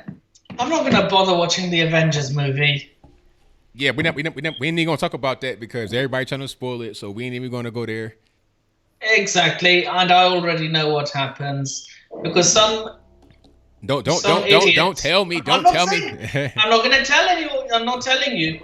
But some idiot in the comment section on my Facebook spoiled the entire thing for me, so I'm not gonna watch it now. Okay, gotcha. So yeah, are you going to watch it? Oh yeah, of course. I'll watch it eventually. I mean, I've been, I didn't get my tickets. Like I try to get my tickets real late, and everything's been sold out for like days now. So at a certain point, I will watch it. Yep, that's nice. All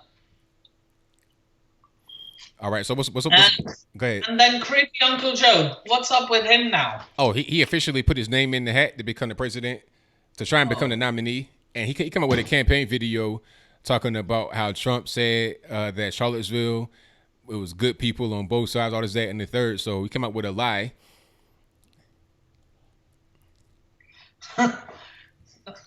Well, Democrats. That's Democrats for you.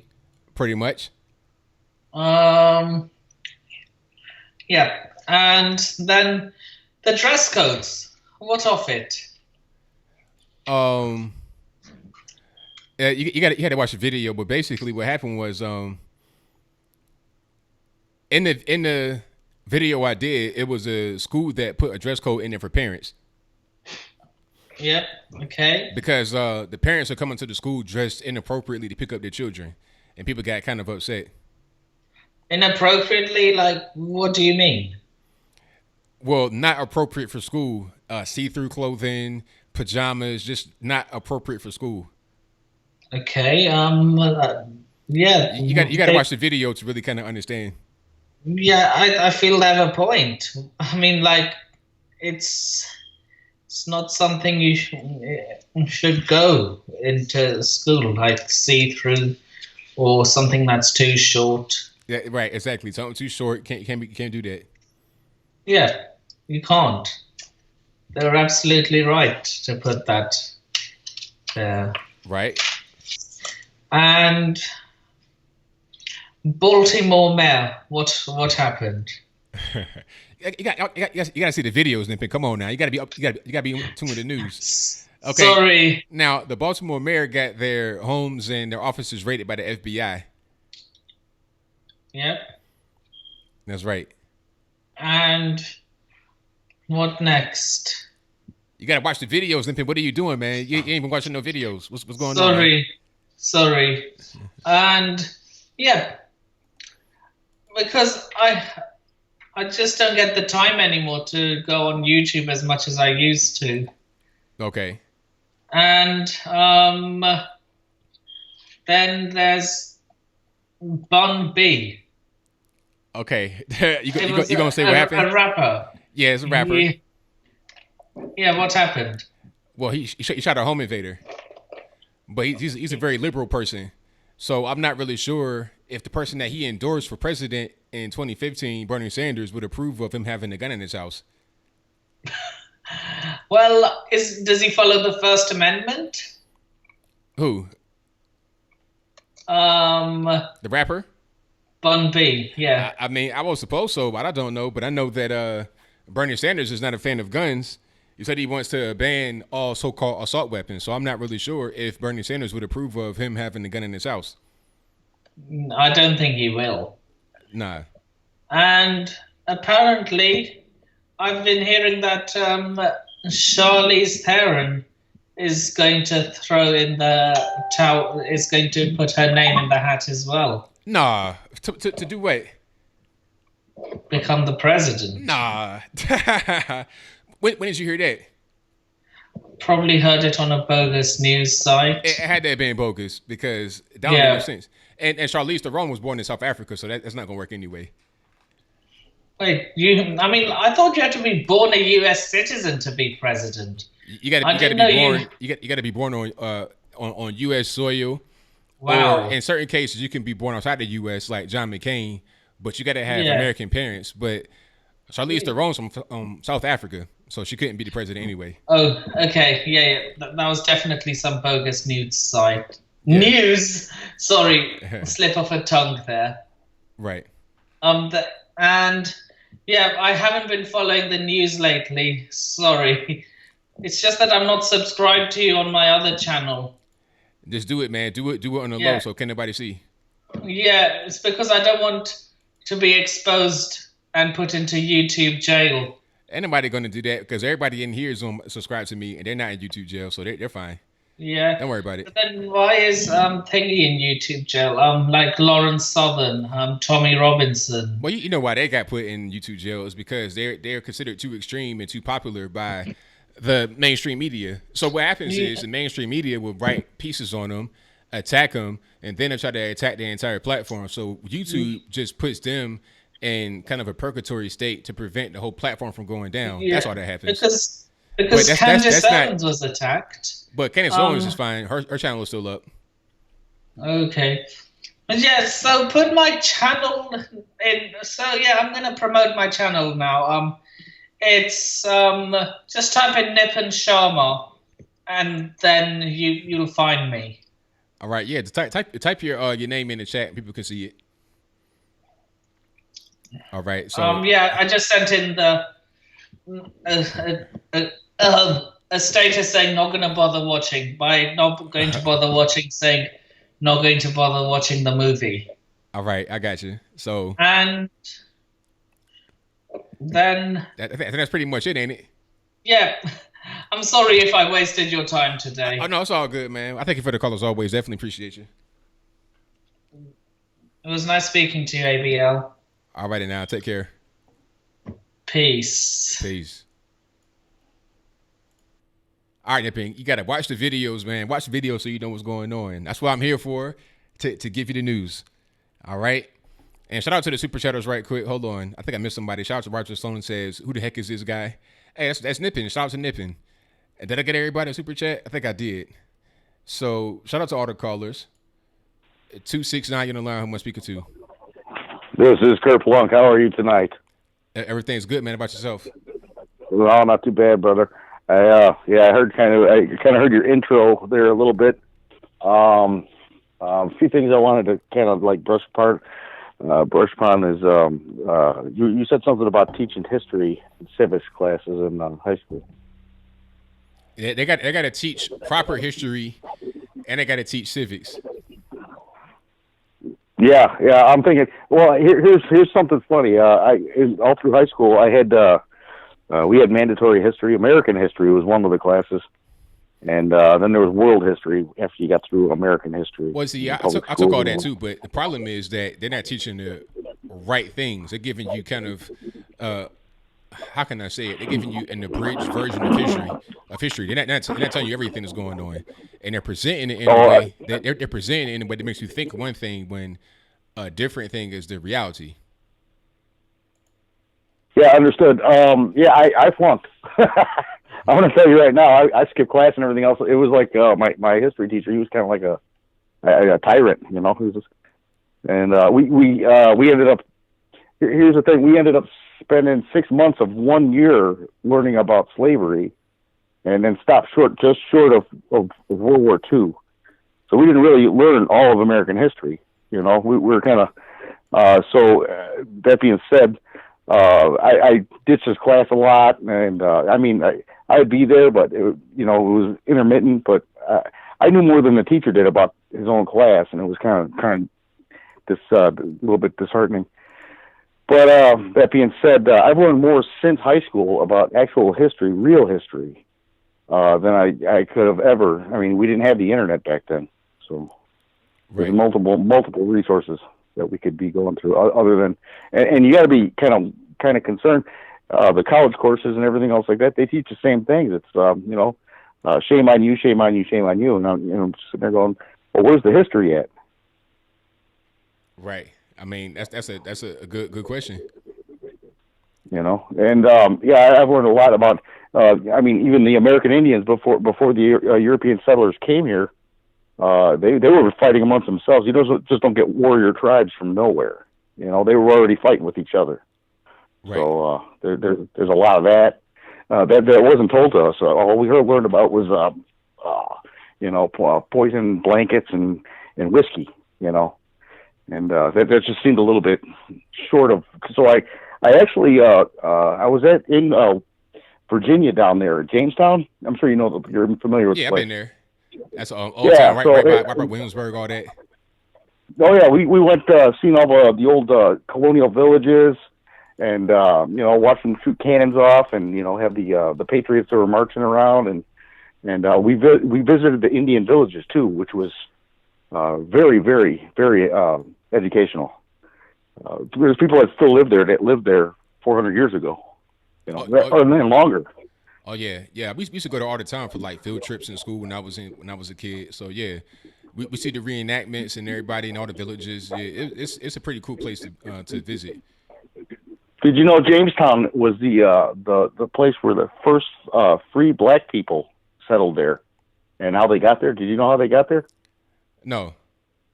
It's an interesting story. Dutch pirates, the privateers. Mm-hmm. They said swim for it. They stole a slave ship, and some of the people they let go because they couldn't afford to feed them, and they weren't there for the people. They just wanted the bounty, the booty. They just don't take that too far out of context. Right now. They wanted the loot. They didn't care about the people. In fact, they were like, either we're going to throw them overboard or jump out and swim for it. And they jumped out and swam for it. And it happened to be in Jamestown, the first American. They were considered English back then, but the first settlers that were black were free people. So they're probably already in the river right there, already in the James River. They probably just got out, and okay, that makes sense.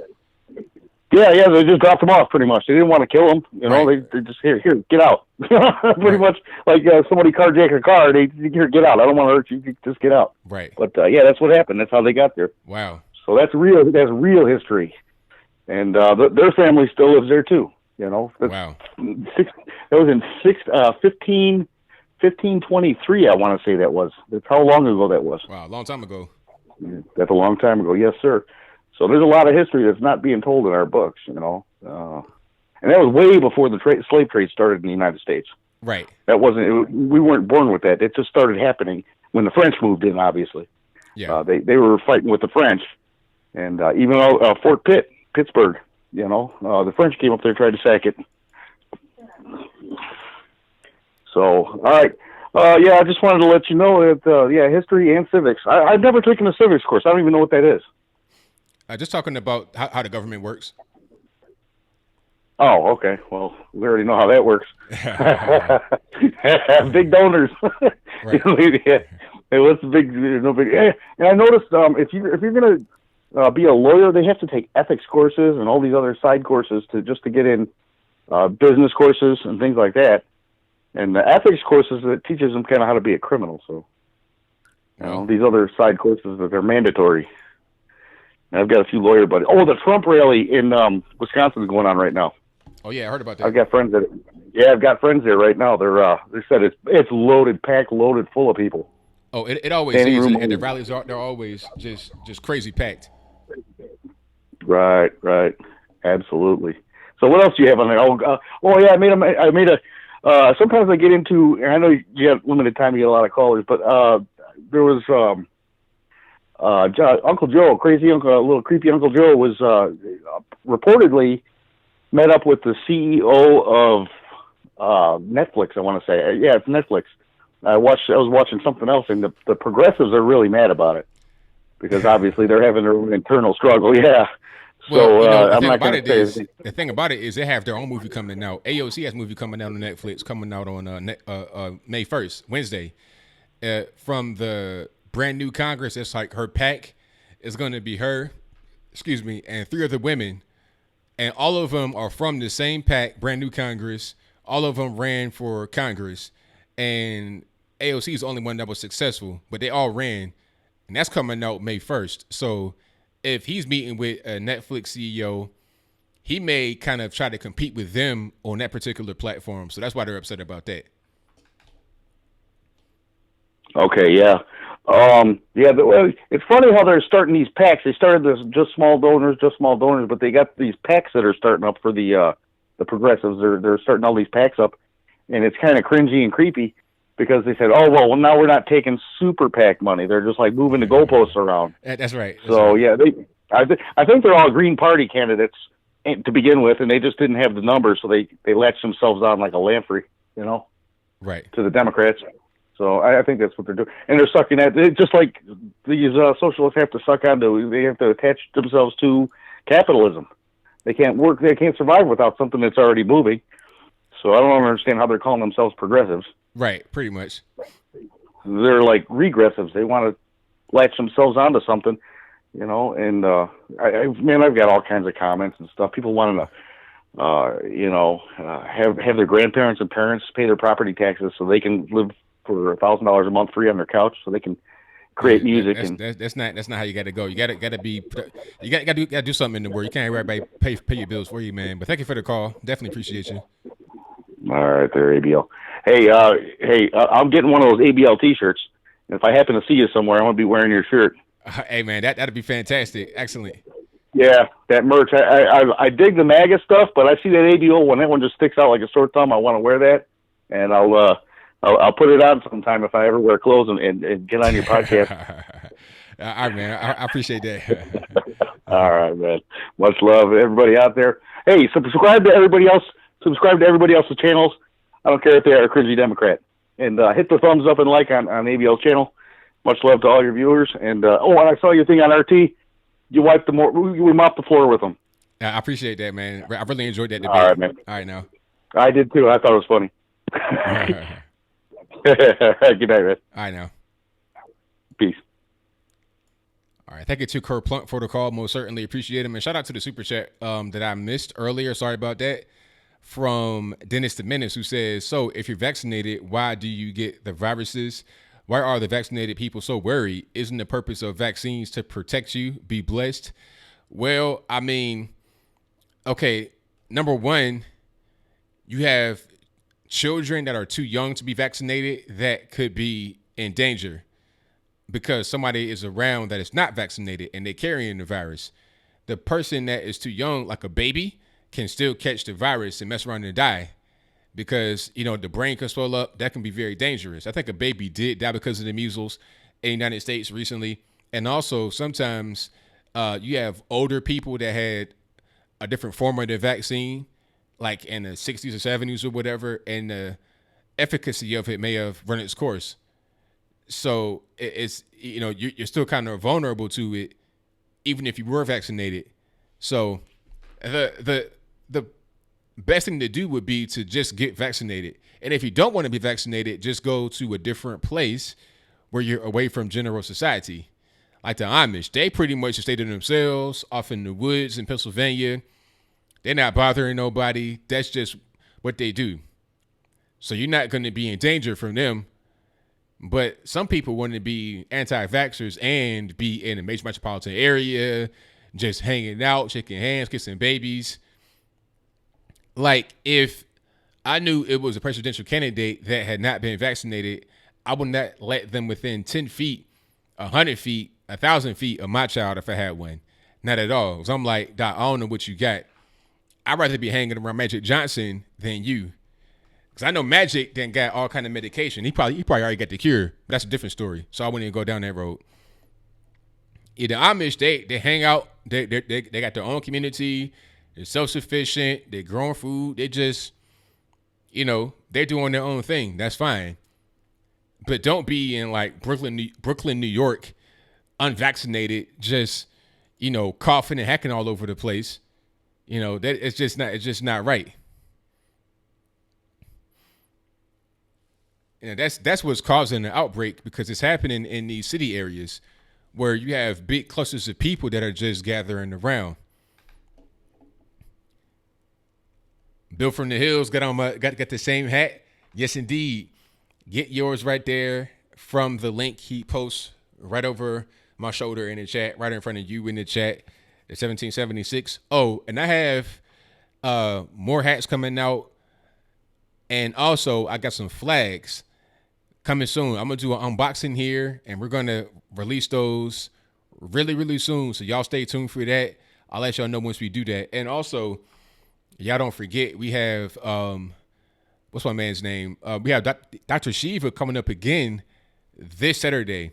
So not today, obviously, but next Saturday, Dr. Shiva. We have him live on ABL Live today. So y'all make sure you're here for that. Same time as today, 8 p.m. Eastern. It'll be another live show, this time Dr. Shiva. So you guys definitely stay tuned for that one. Yeah, see, I mean, the measles situation is just a mess.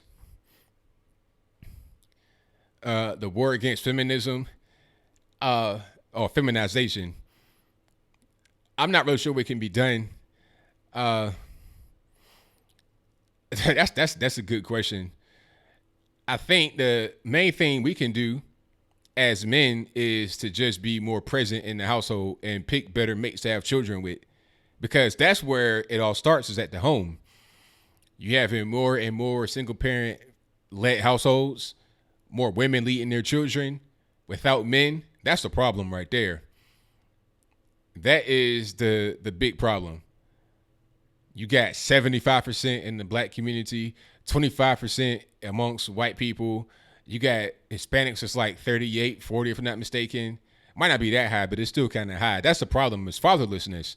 So when you don't have children that have their fathers in their household, it's easy for them women to feminize them just by accident. And then when they go to school, they're receiving more of the same from teachers that grew up in the same kind of environment. And there's never any kind of force to try and balance that out. So by the time the child gets to be 18, they're totally confused. That's how we can really attack the problem in the best way. Okay, now the blue stripe in the flag, it's called the thin blue line. That's to support law enforcement.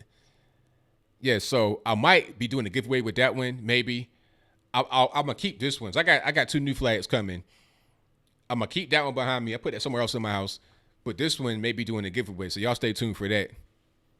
If I decide to give it away, I might keep it. I'm not really sure yet. I'm a neocon. Well, call me up or call me a neocon. Matter of fact, call me up and let me know why I'm a neocon. How about that? I'm actually not in favor of, war overseas. I'm not in favor of interventionism. I'm really kind of an American first kind of guy. I'm not a neocon at all.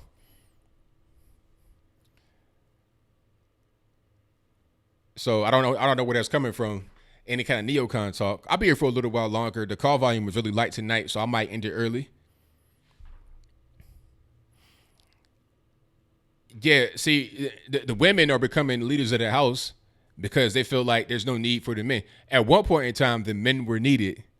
There was no reason for a woman. Well, a woman couldn't survive on her own. You had to have the man. 702, you're on line. My speaker to you. Hey, what's up, man? This is Mark. All right, Mark, what's going on? Nothing much. I kind of called on a whim. I didn't have enough time to kind of get my stuff together before calling you. But I did notice your topic about the whole school dress code for parents. I saw a separate, unrelated story that said that a lot of kids that were in poverty were basically being made fun of because they would either have secondhand clothes or dirty clothes. So some principal actually got a series of washers and dryers for his school. And they literally said that act alone brought up grades and test scores. So I'm kind of with you. I know that we're kind of opposed to uniforms, but at the same time, I look at retro footage. I love retro footage, and it's not because of other reasons. It's just because of the style. Like, you look at these people that grew up in poverty, way worse than we had it, and they're like, they got the collar shirt, they have the suit, the tie, they have the nice shoes, the ladies are all in their dresses, everybody looks pimp sharp, they're all lean, and it's just like, it almost, I look at this retro footage and I feel like I'm looking into the future, not the past. It's kind of sad. It seems like they were more advanced back then. Oh yeah, absolutely. And it's crazy how we've devolved away from that. Like, it seemed like we had it then, but it just devolved over time. I think that's because, the family structure has gone away. So you got parents or one parent sending their kids to school in whatever they feel like they should have on rather than what they're supposed to have on. Yeah, and I just think that, schools, whatever we've talked about it before, they're doing all these weird kind of what they call progressive things. I think they ought to do trad things. I think they ought to get back to going, like, cooking, cleaning, reading, writing, arithmetic, and just basically even basic trade skills, I think, should be the emphasis, fixing heaters and coolers and plumbing and things like that, because I saw where to counter K-pop and this kind of femboy music, China is actually going with like an alpha male curriculum for some of their men. So they're, in their scholastics, they're trying to raise alpha males because they say that it's a crisis. Oh yeah, I mean they got to do it. They got to do something. Places like China, they're going to do it very efficiently. They're going to try to get the best results, and it'll probably end up working better than what a lot of places are doing. Over here in the U.S., you got children identifying as a different gender, their parents being allowed to do it. I think if you were a Charlize Theron in China, you might get sent to the gulag immediately. Yeah, that's a great point. You're right. They're very, very controlling and authoritative. But I think in the grand scheme of things, in some ways, I think it works. I've heard that as a criticism of communism. I met a girl who was from the Czech Republic. She said she was a little girl when it was around so that she didn't have to live through it. So her take on it was that, it was bad. You had no options in life, but you went to your factory, you worked, and you had a house and a car. Right. And so you were... Yeah, pretty much it. Yeah, this kind of boring life or whatever, but I think that it's that way in communist China as well, and so and I heard that the military school that Donald Trump went to as a kid was actually bought out by China and transported there. They do that a lot with like steel mills out of Germany and things like that. They're into buying almost like relics, Western relics. Hold on, so they bought the scraps of the remnants of the school, or they bought the entire school and just took it to China and rebuilt it? Like, what do you mean? I'm wondering. See, that's what I wasn't clear on. I heard it was bought, so I'm wondering if it doesn't make any sense to me because it's like they couldn't just transport the teachers, could they? Probably not. No. So I guess they just took the school. Because I know they did it in Germany with a steel mill as well. They dismantled brick by brick the original steel forges and rebuilt them as like a model in China. They're into that. I don't know. It's very strange behavior, but it looks cool. Like if you've ever seen the Huawei campus, they have all these weird hippocampy fountains with like Greek and Roman statues and these really cool architectural buildings, and you would think you were like in Austria instead of in China. Oh, wow. That's pretty crazy. Yeah, and they have like little trains, like these little cozy trains, almost like you're at an amusement park, and it'll take you to the office at Huawei, and it's like this beautiful European thing. You can probably pull it up on Twitter and maybe even scroll through it. I maybe put like Huawei campus or something, and you might even be able to show it off. But I thought that was kind of cool. But as far as Creepy Joe being in there, see, I don't want to step on any toes. I would like your take on it. Hopefully, you can take the ball and run with it. But did you hear that? You know who his senior campaign advisor is, right? Oh yeah, you're talking about Simone Sanders, Miss. We don't need any white men in the Democratic Party as a face, but here she is working for a guy that's trying to become the president, who is a 76-year-old white male. It's bizarre.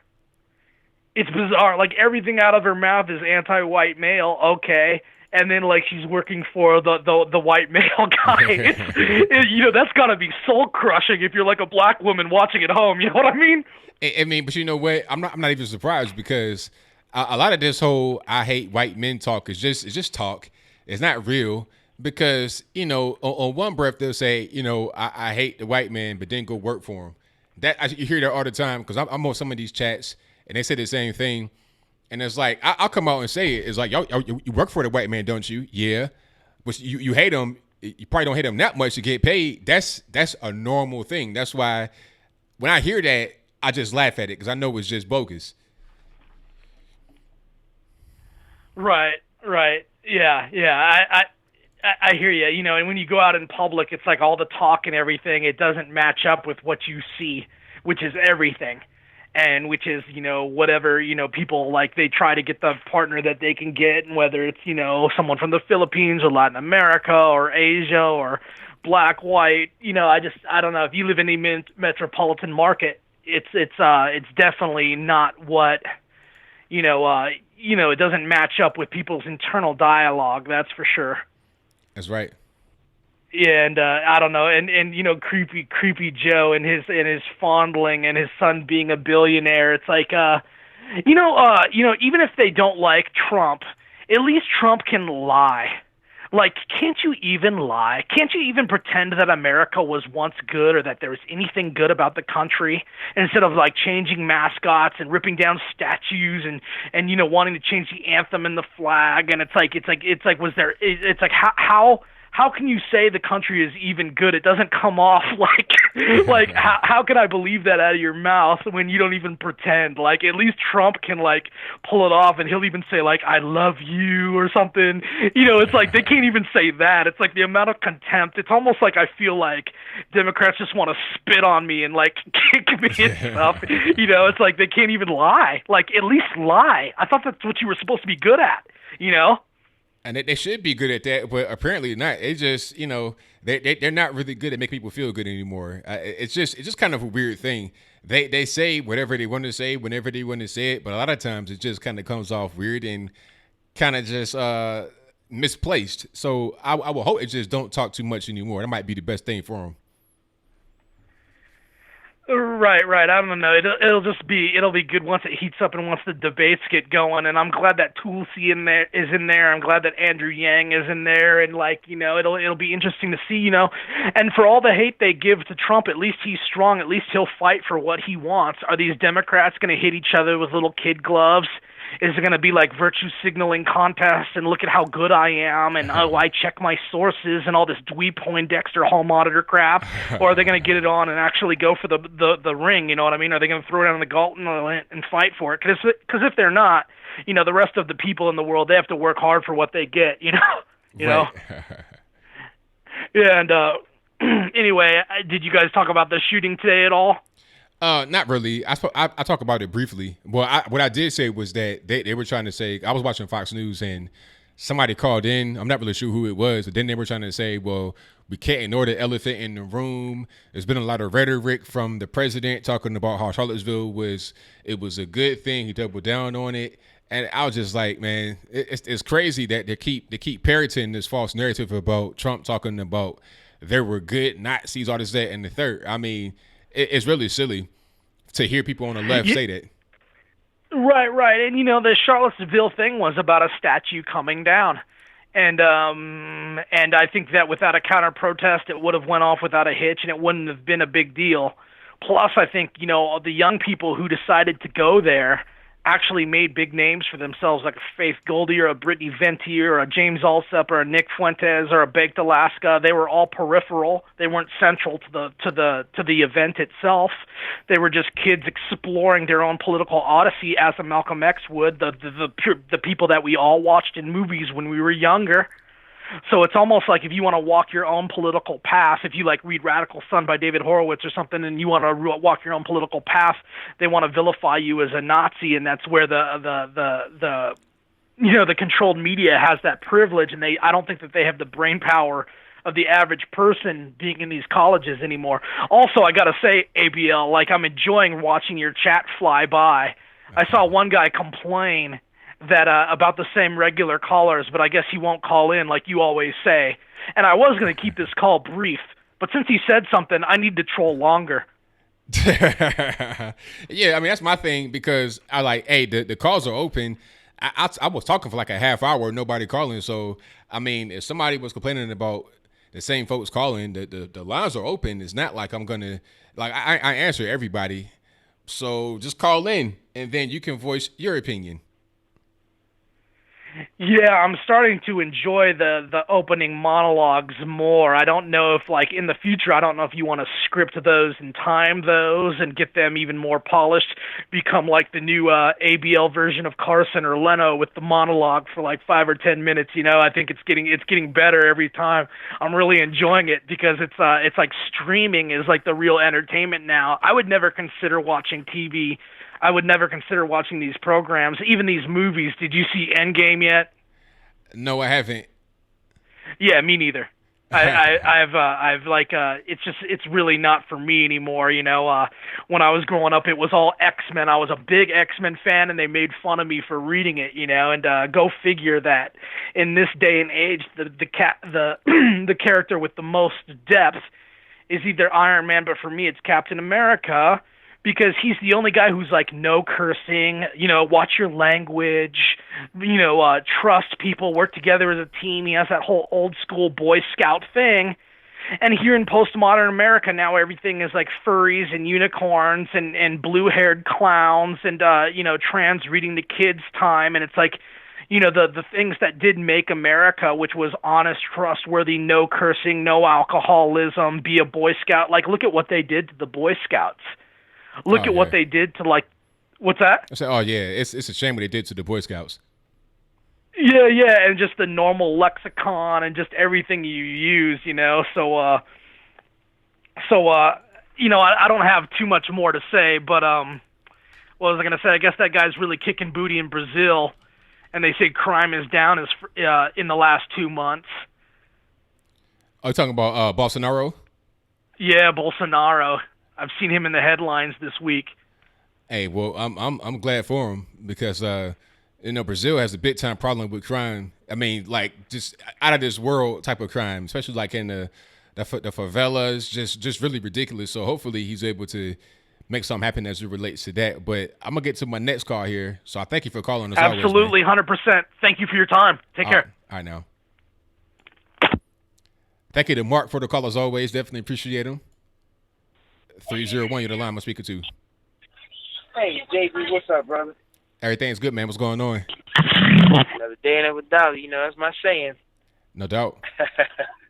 Hey, man, good video on them crazy women trying to wear T-shirts and misleading their daughters to wear T-shirts to school with and claiming their dresses. No, it's a T-shirt with the other belt around it. Yeah, that was crazy. She said her dress was too short. I was like, I see a T-shirt with no drawers on, with no pants on. Yeah, I mean, come on now. You're a mother. Come on now. Well, she's a young mother. Of course, they will for the black young mother. They have an attitude about not being dressed too over sexy. And this is where your daughter's getting over sexualized.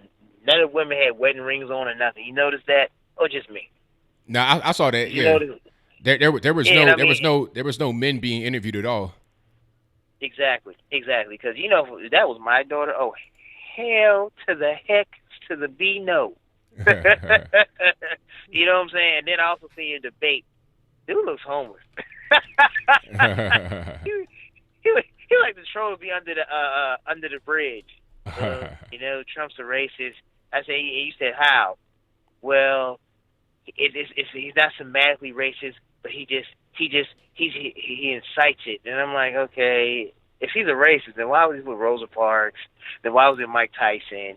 Why was it Herschel Walker? Why did he with Bob Johnson and do big deals? I mean, I've never been a racist guy who went through business with a black man to make more money in his pocket. I'm just saying. And my thing is, if he was a racist, then why are we just not finding out about it? Why is it just now being told to us? I think that'll be something that we knew for a long time. It wouldn't be a recent revelation. Exactly my point. And then they say these dumb stuff out of their mouth. Well, I'm just saying. What are you saying? I'm just saying that I know racism was. And everybody I ask to be racist, they say, well, he the thing with the thing and which Macaulay did. I'm like, give me a legitimate fact, please. Okay? That's how you want to yell at him and say, stop just saying the racist and give me a fact. That's right. That's all I ask. Real simple. Please give me a fact. Yes. Answer the question. What do you want? I just get a kick out of all that. Don't you, ABL? Yeah, everybody sees a racist, but they can never give a fact about always a racist. And then I also seen this one video that's making fun of Okazie, OKC. You heard about that? And this little girl's making fun of her. You heard about that? Oh yeah. I saw that. I was like, it wasn't funny, but it was like, whatever. You working your comedy, bitch. But the main thing I was trying to get at was like, hey, it's crazy. It's just getting more and more crazy with these racial things. It's like they can just call you a racist and not have no fact with it. Oh, you're a Trump switch, you're a mega racist. And then then you say, how come everybody attacks mega hat wearers, but you never see them attacking anybody else? And the one case you did hear about, it was lied about. And then Jesse Small, the biggest liar of all liars, this dude was talking about, it really did happen. I'm like, what really happened? He can keep the lie alive. You hear that? Yep. It's crazy. And then another thing is, you know what? Empire is now introducing the very, very first gay-black marriage on TV. And I'm like, don't get me wrong, I'm not against gay people or anything, but I think they're trying to push it on us too hard. Would you not agree? Well, yeah, that's obviously the point what they're trying to do. It's like they're trying to push homosexuality like, it's so normal when it's only 1% of the population.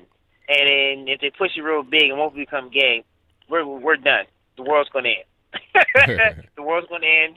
If not, more people. Right. But yeah, ABL, you have a nice one, and pleasure talking to you, sir.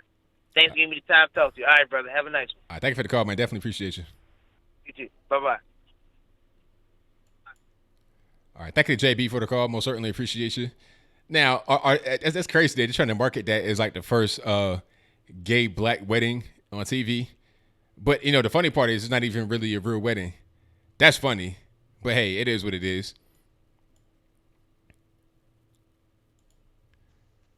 All right, the SOBC, what's happening? Hey, what's going on, ABL? How are you? Everything's good, man. Can't complain. This caller calling from the East Coast. It's pretty cool. I noticed you have a lot of fans in the East Coast. Oh, yeah, definitely. In the East Coast of the United States. Oh, absolutely. Oh, can you hear me? You're kind of breaking. Can you hear me clearly? Well, I hear you fine, but I think it might be a connection issue on your end, but I can hear you fine. But you're coming through. You're coming through crystal clear. You're coming through clear, but it might be me that's not coming through to you clear. Oh, I see. Oh, anyway, I just wanted to commend you on that debate. That was a nice debate on RT. Oh, thank you, man. That was really really fun. I debated him before. I forgot what it was about, but yeah, I'm glad I was able to just get that out there and show how silly a guy like that actually is. I know, right? Yeah. And I also enjoyed your video on on that dress code. It's so amazing that I see there are a lot of families that live around my neighborhood, and some of them, came through this Obama. Some of them came through this Obama House. What's it called? Obama House. Crap. Some program. I can't remember the name, but it was some program that gave housing vouchers to people from the city to come into the suburbs.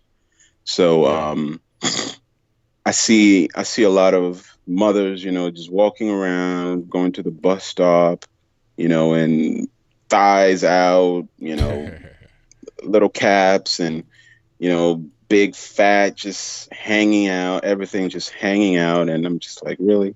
You're walking your child to the bus stop looking like that? It's like they don't care about their appearance at all. It's just like whatever. It's like they're not even really a human being. They just, I don't even really know. It's really shameful. And the kids pick up on it. The kids know when their parents don't really care about how they look or anything like that. And then that's kind of an attitude that develops, and that translates to the schoolwork.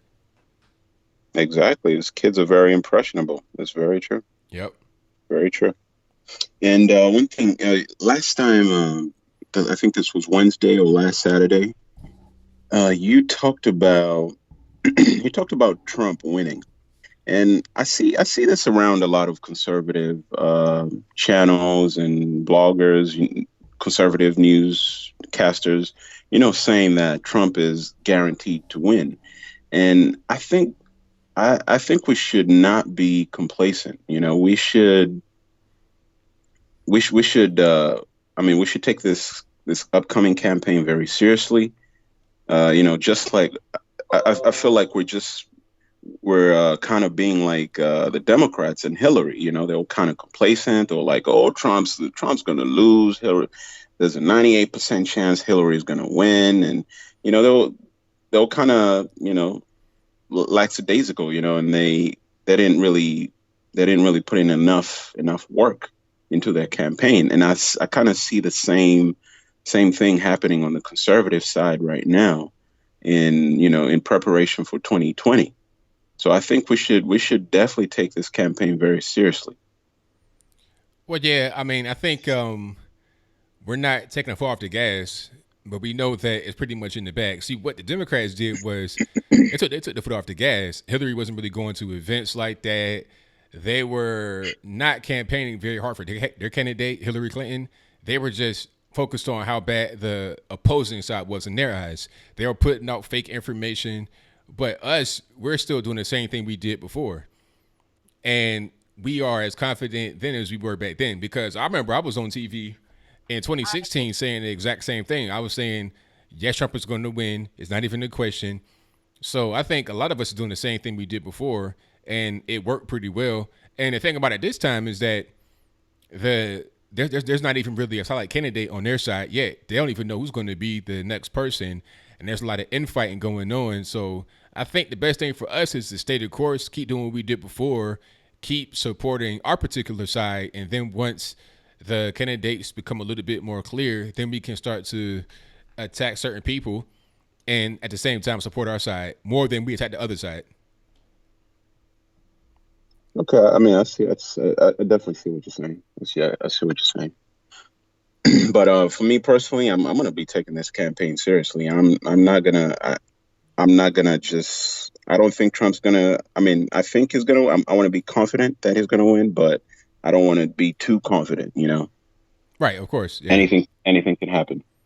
That's true. And and my last point. You also said, I think this was on last Wednesday. You did mention that you're center right. Me personally, I am like far right. I'm all the way past the spectrum. I don't even think you could see that spectrum. I'm like all the way right. So I just want to understand what center right means. Well, I think what somebody is depends on who is judging them. Because if you look at me as it relates to the black community, I'm far right. They would consider me far right because I'm a Trump supporter. That automatically makes me a far right person. But once you look at just everybody in the country, as an average, I'm more center right. I don't believe in drug legalization. A lot of people on the right are kind of mixed with that. I think there's more of a left versus right issue. What else? I don't believe in foreign intervention, foreign wars. On the right, I think more of them support that than don't. What else? I'm not really an extreme person, in my opinion. I'm not. I'm not really an extreme person. I just believe in real basic things. I think that everybody should agree with if they're using their brain. I mean, I don't think it's right to kill babies. I don't think it's right to, do things like steal. Because the whole debate was about you should be able to steal to eat, and a lot of people on the left might agree with that. They may say, "Oh, you shouldn't be getting off scot-free, but it should be a light sentence." I don't believe in that. I do believe in being tough on crime. Right. So I don't know. That's kind of where I'm at. Okay. Okay. Makes sense. Makes sense. Well, thanks for that, and thanks for putting the show. We'll always be here supporting. Thank you for the call. Definitely appreciate you. All right. Take care. All right, now. All right. Thank you to SOBC for the call. Yeah, I feel like I'm just, I'm a sinner. I'm just a regular person. That's how I feel. It is what it is. I'm definitely not pro-choice at all. No, that's also what makes me kind of on the right, because I don't believe in abortion at all. At all.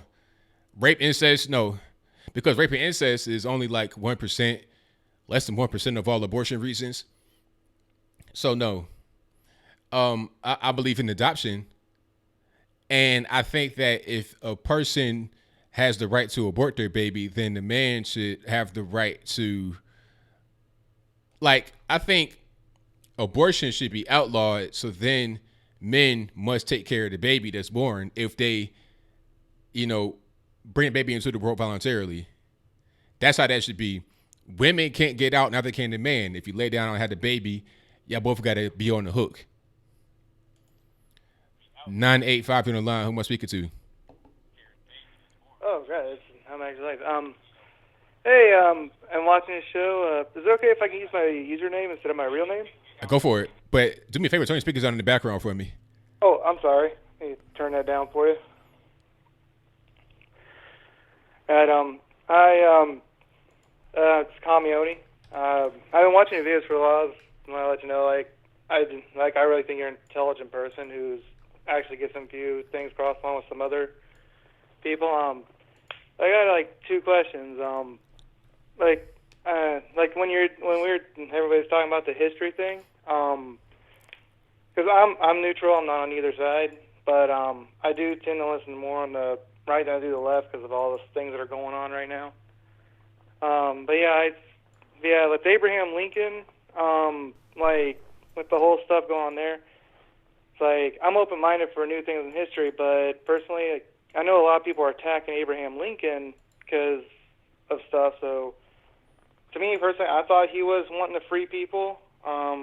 But if there's actually any evidence of him actually doing otherwise, then I'm all for it. But not just from he say, their say, and all that. So,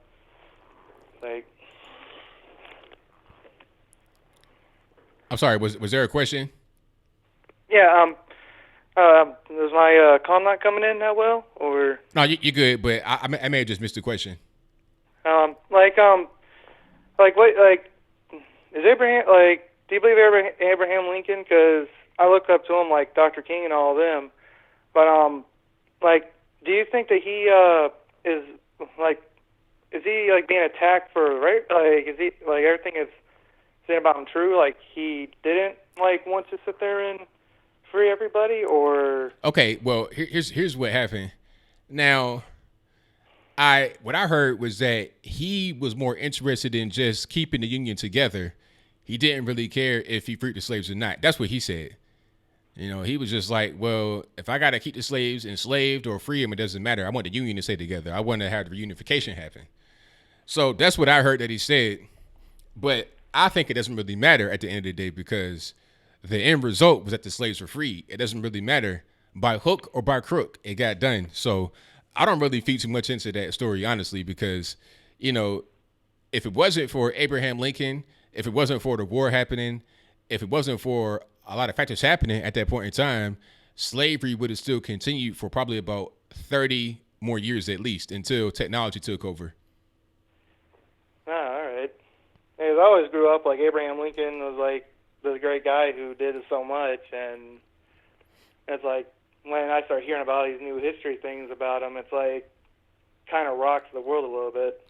I mean, he was still great because at the end of the day, he's the one that freed the slaves. You know, the route to a place I don't think really should be judged, especially nowadays, because I mean, imagine how hard that was to do back then to, you know, to keep the country intact or to bring the country back together after a lot of bloodshed, to have the slaves be free. I mean, he still did a lot, although the reasoning may have been questionable. I don't think it really matters.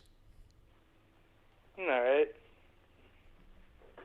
And the second question is, like, I don't know if it's, I can't remember if it's fully true or not. I did hear some people saying that, and I think I did see some YouTube videos. Like, are there people really attacking Dr. King now for some reason, or? Well, I'm not really sure, but I wouldn't doubt it. I remember Bernie Sanders was at this thing called She the People. It's like one of these little virtue signaling conferences, and he brought Dr. King in some way. He brought him up, and then he got booed. I'm not sure why he got booed. If it was something that he said outside of saying his name, but when he brought Dr. King up, he got booed, and people have been kind of attacking just a lot of things that we see as right and good because they just are against what's right and good. So I'm not really sure who's doing that or why they're doing that, but I have heard things like that happen. Yeah, because it's like it's like if I remember correctly from what I was taught in history, is that Dr. King wanted peace with everybody. Not like he's like he didn't care like the color of someone's skin and all that. It's like he wanted peace, like everybody be neighborly and stuff like that. So it's like, how can anyone put anything negative on him if he's the one that's wanted everybody to be at peace with who they are and stuff? Right. It's a great question. So it's like that's something I think I would like to know from everybody, because it's like I try to talk to some people on the left, but they always avoid the question and just go like hate this, hate that, blah blah blah blah, and all that. So it's like, so I don't know how anyone can attack the man who sat there and did like a lot, and then. Right, I'm with you on that, man. Well, thank you for the call. Definitely appreciate you. You have a good one. All right, now same to you. All right, shout out to the caller. Yeah, you know, it's kind of like strange times we're living in. A lot of the people that were told or were good are not good, according to a lot of people.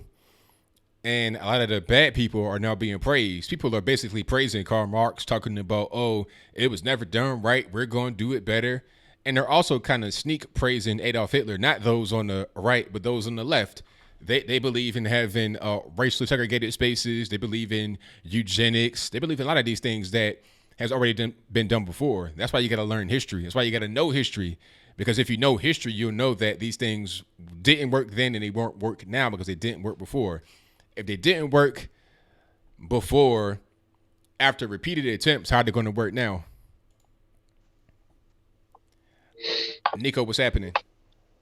Hi, Anthony. How have you been, man? Everything's been great. How about yourself?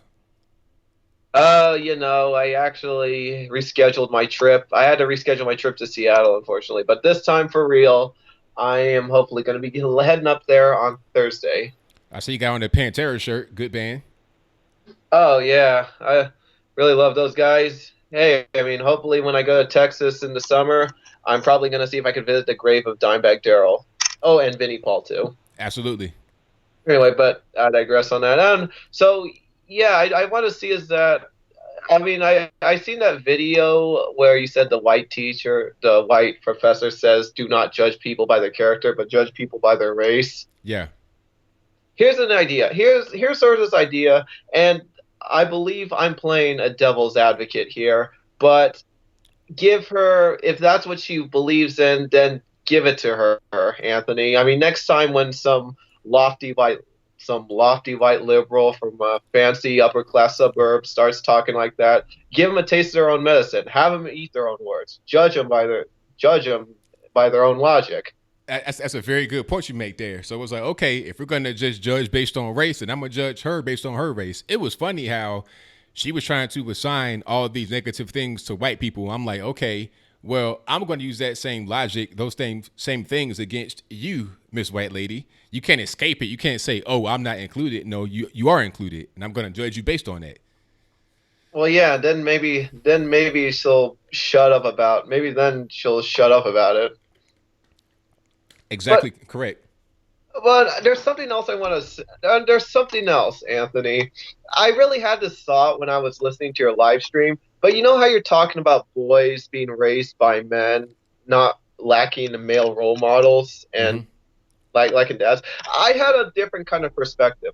What about where young boys are often diagnosed with autism or ADHD, and all of a sudden at 5 to 6 years old, they're being pumped with medications? What do you think about that, Anthony? That's also a big time problem, because what's happening, a lot of parents aren't parenting properly, and or they're being told wrong things by people that don't understand what kids are supposed to be. I've seen kids that are just energetic naturally, like I was. I was a big ball of energy as a kid, and they're being pumped full of medication. Oh, he's hyperactive. He can't concentrate. Well, he's 2-3 years old. That's what he's supposed to be doing. He's supposed to be jumping all around. That's what kids do. So you have these doctors and their parents basically being lazy and making their kids become zombies because they don't want to raise them. That's what's happening, and that needs to stop as well.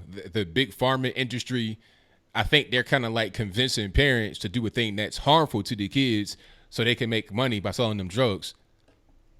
Yeah, but even so, I mean, I know I probably told you this every now and then, that I've been diagnosed with autism, and therefore I've been pumped with medications because, I mean, Asperger's syndrome, that's what I have, really, which is a form of autism. But it's just based on my experience, because when I was that age, I was pumped with drugs. I was pumped with Propanol, Ritalin, and that kind of stuff. But I learned that when I was off the medications, I realized that boys, they're not going to emotionally develop. That's one problem I realized. Right. Because I'm doing this based on my own experience. Yeah, that's correct. Absolutely. Yeah, but then all of a sudden, because then all of a sudden you become less. I learned that you become less and less of a risk taker. But then when I started not relying on my medications much anymore, I became more of a risk taker. No risk, no reward. That's how you got to be. I mean, that's basically life. And what you were saying about being off of the medications, that's a good thing, because I think the medications can become an inhibitor.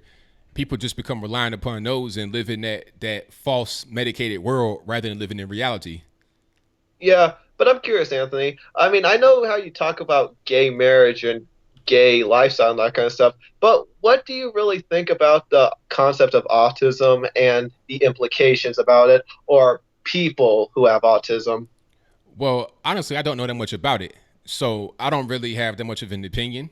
I think sometimes in general, not just with autism, but with a lot of other disorders, I think people sometimes are falsely diagnosed and then they're not treated appropriately. But as far as like the different forms of it, I'm not really, familiar with all of it to make a sound opinion on it. But I mean, I do understand where people are coming from, but I do think that it's people based. I don't think people are very thorough about its implications, and often people treat autism like it's cancer or AIDS or something like that, when for the most part it's really not. I mean, even so, there are people who can become people who are on the autism spectrum who can become independent and successful, because bear in mind that, as cliche as it sounds, that people are different individually. Yeah, definitely. I think that I think people sometimes are just ignorant. They don't know. Like, I know not much about autism, but I know enough to know that it's not like, a bit like AIDS or something like that. But some people just don't know. They don't have any information. So I think people should be more informed about what's really going on around them, because a lot of people just walking around have no clue what's happening, and then they see anything that is unfamiliar, they treat it like it's some kind of really bad and dangerous and serious thing, but it may not be. I mean, it's the same thing with it's the same problem with this Autism Speaks charity, which is really blown it out of proportion, where they're blowing the concept out of proportion. And then I remember this one advertisement that looked like it was something out of the 1960s, like if it was the Red Scare or something like that. That they said that, and I remember hearing this one line of dialogue that they said, because of autism, therefore autism one of the causes for parent divorce rates. And I think that was really effed up to me. Yeah, I mean, people get divorced nowadays because it's so easy to do, and there's all kind of options, there's money and all kind of other things. It's people just being selfish, really, to try and blame kids, and that's unfair. It's really just the parents being selfish. Back in the day, it didn't happen. People stayed together through thick and thin. That's what it's supposed to be. That's what you have your vows when people get married, through thick and thin. But nowadays, nobody respects that, unfortunately. Well, I understand. I see where you're coming from, but that's pretty much. I think that's pretty much all I have to say about the autism part. But I also wanted to say is that maybe instead of medications, I do believe that the way how I did it, I usually did it based on diet and try to keep my diet as natural as possible and try to minimize my sugar intake. Yeah, that's good. That's definitely, I mean, having a good diet always helps, regardless of what's going on, and that can definitely impact your mental, abilities for sure. Yeah, and that's it right there. So I know I'm gonna move on right here because I think I talked too much about it. But have you heard of Alyssa Milano actually brown nosing for Joe Biden? No, I didn't hear about that. That's funny. Yeah, she is, and she thinks that Joe Biden is the most qualified person to be president. And I find this completely hypocritical because you know how she's talking about she's talking about women's rights and women being victims and the Me Too movement, how she's such a supporter for Me Too, and yet she's sucking up to someone. Oh, right, I forgot. He's the wrong sort of sex offender. I get it. Yeah, he could do whatever he wants. He can pretty much, kiss on little girls and women that's married with a husband right there. That's fine. It's not really a big deal because he's a Democrat. If he were a conservative doing that exact same thing with no differences, then it would be a problem. Then it would be, oh, this is Trump's America. He's a racist, sexist, homophobe, transphobe, germaphobe, all kind of old oppositeness. And that'd be a reason to attack him. But because he's a Democrat, then it's okay now. That's just pretty much how they operate. They're hypocrites when it comes to their own. All right. But I know that's pretty much all I got to say right now, Anthony. I think my time's up here, but I think I'll hang on to chat. Have a nice day. Thank you for the call, man. Definitely appreciate you. Yeah. All right. Thank you to Nico for the call. Most certainly appreciate him. 1,000%. And shout out to everybody in the chat. Shout out to the super chatters right quick that I did not mention yet. Let me see. Shout out to Strange Days who says nothing but love for you, ABL. Thank you for that. Most certainly appreciate it. He also says, did you watch Mr. Reagan on AOC working for the Young Turks? I did not see that. I saw some of that video where he was like the making of AOC and the Justice Democrats and brand new Congress, but I did not see her working for Young Turks. That's interesting. Thank you for that. Philip C says, ABL, my brother, just got done watching the MAGA rally in Wisconsin, but I'm here with much love for what you do. Thank you. Well, thank you for your support, your donation, and your kind words. Definitely appreciate you, boss. And shout out to everybody in the chat. We got 241 live in the building. If you're just not coming in, please give me a thumbs up on the video. Like the video. It is free. And if you are a first-time viewer, please hit the subscribe button. It helps me out tremendously. And when you subscribe to the channel, click the little bell right beside the subscribe button. There's a little bell icon right there. Please click that so you get notified whenever I go live or post a brand new video that's been pre-recorded. Alrighty. Will Redding says, I see Bun B as a topic tonight. I'm not familiar. Can you please fill me in? Well, I'll fill you in right quick. Bun B is a rapper, a very liberal rapper that's been doing work for Vice News. Like, put it to you like this. He was going to Trump rallies during the election cycle 2016 as a undercover brother, and he was trying to expose how absurd it is and talking crazy about Trump. He just was a big time never Trumper, right?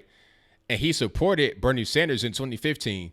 Now, fast forward 2019, he is like a college professor at Rice University teaching a class on hip hop and religion, but that's a different story. He's at home one evening about 5:45. He is upstairs chilling, hanging out, watching basketball or whatever. His wife is downstairs chilling. A knock on the door happens, 5:45. His wife goes to the door. She figuring that it might be some kind of delivery service. Uber Eats, DoorDash, whatever it is. But when she goes to the door, it's a guy with a mask on and a pistol. He forces his way inside and he's robbing her, saying, "Where's the valuables, whatever, whatever." And she's like, "Okay, go to the garage. There's an Audi in the garage." But Bun B is upstairs.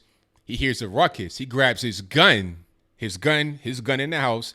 He grabs it, goes downstairs as the guy is climbing into the vehicle to try and carjack it, basically. Not carjack, but steal it. And they get into a shootout.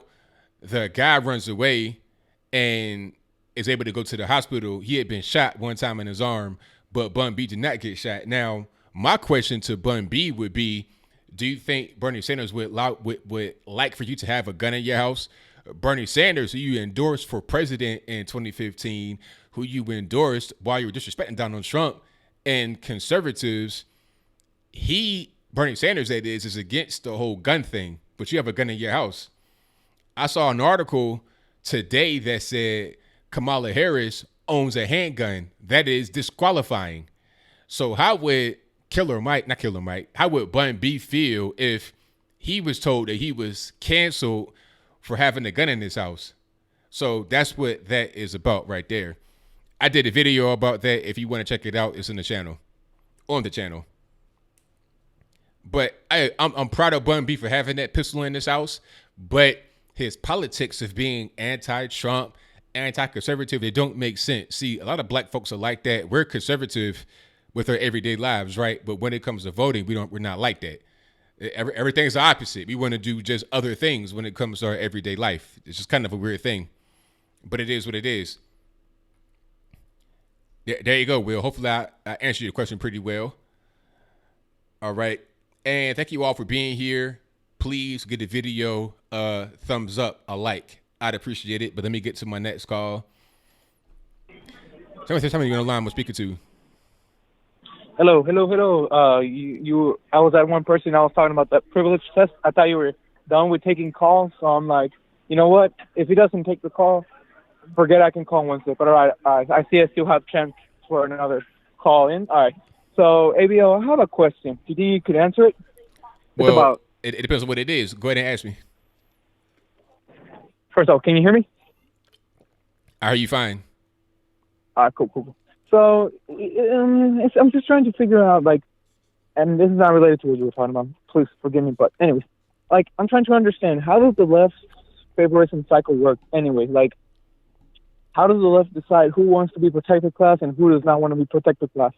How does the left expose a marginalized group and say they're not any more worthy of their protection? And how does the left add in another group? How does that work? Like if you pay attention to who they prioritize and don't prioritize, they like shove a lot of groups back and forth.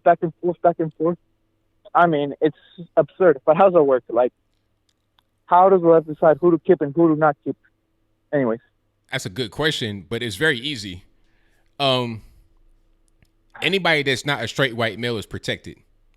And then if Correct. you are a white person, it becomes, are you gay? Are you lesbian? You know, if you're gay and lesbian, you get a little bit of protection if you're white. But basically, all non-white people get protected if they're liberal. If they're not liberal, then they don't get protection. So here it is.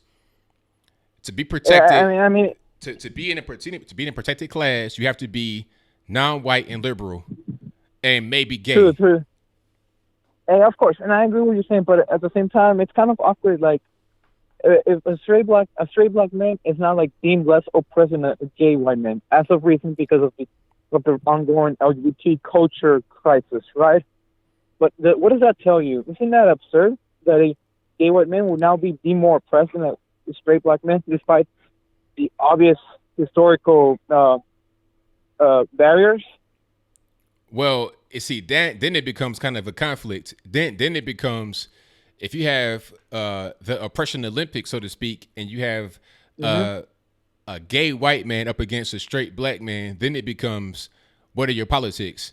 If the straight black man is a liberal and is an ally to the LGBT community, then he may have a higher ranking in the victimhood Olympics than the gay white man if the gay white man is conservative.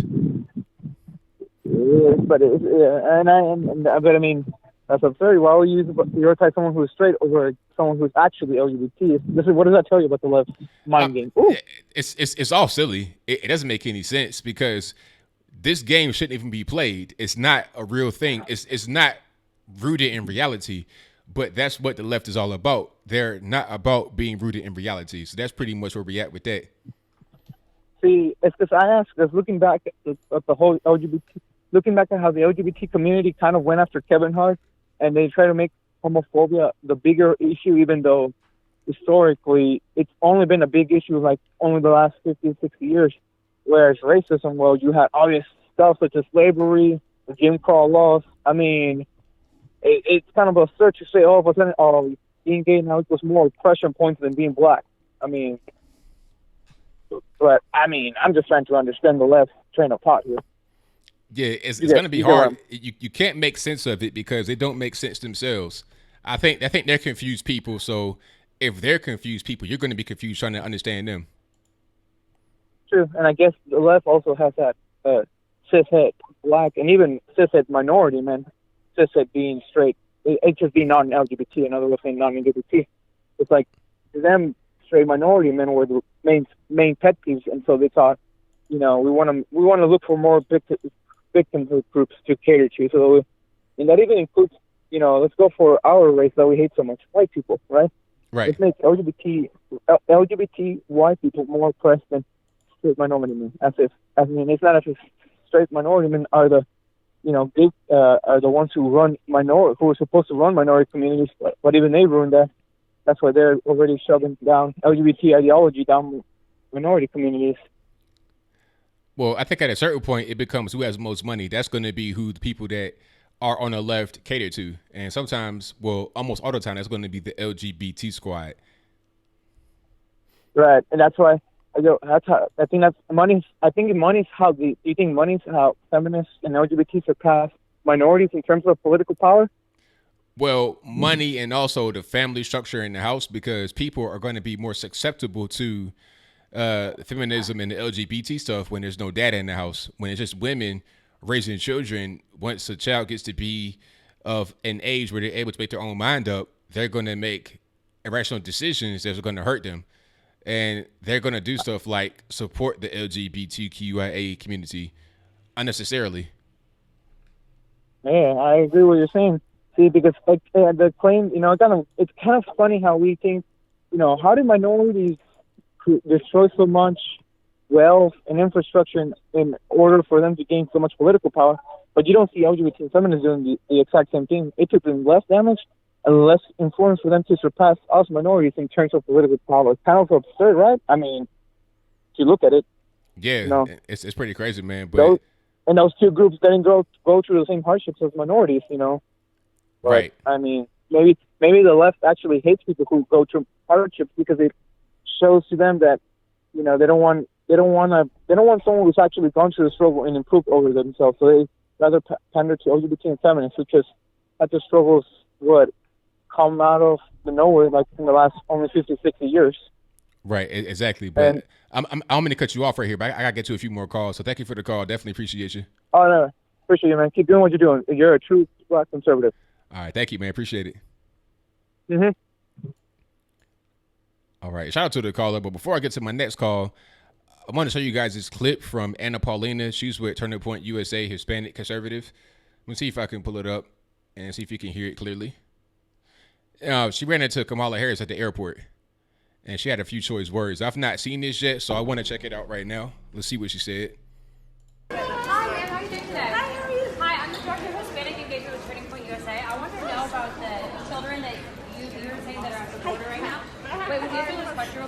You're taking a picture real quick. I'm sorry. Yeah, you're getting behind me. You're saying that you're fighting for women. No, I'm not going to back off. Don't touch me. Don't touch me. I'm asking her. She's saying that she supports his. Those ladies asked her to take I don't care. You're in my way. Don't talk to me. Those ladies asked Don't talk to me. before you walked up. She is damaging what is happening to Hispanic women and children at the border because she's promoting family She gonna bounce. She got a security guard. You're not making She ain't trying to answer that question. You are directly impacting the Hispanic demographic in a negative way. You are directly impacting what is happening with the children in this country, and you are not doing what you're supposed to be doing as a representative, representing women in this country. Shame on you. You're not going to win. Yeah, she ain't trying to answer that question. Now, what I want to do is Anna Paulina go to one of these town halls. Kamala Harris has had 2 town halls on CNN, at least 2 town halls, but I've never seen anybody ask any kind of tough questions like that of her to be right in the grill asking. I want to see that at a town hall. I don't want to see these pre-recorded questions and stuff that's been approved and you've been vetted. No, go off the rails. Do something different like that. That's what I want to see.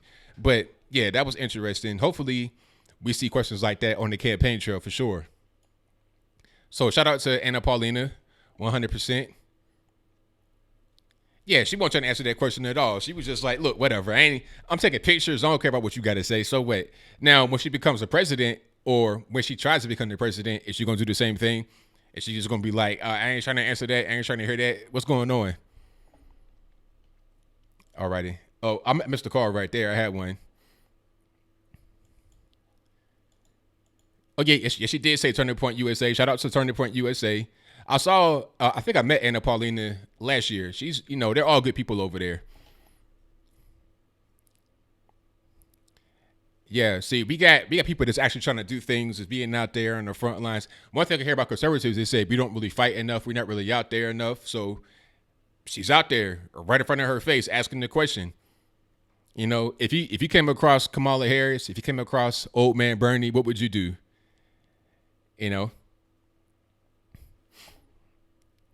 Oh man, I wanna see AOC or Rashida Tlaib because I want to ask about this whole token comment.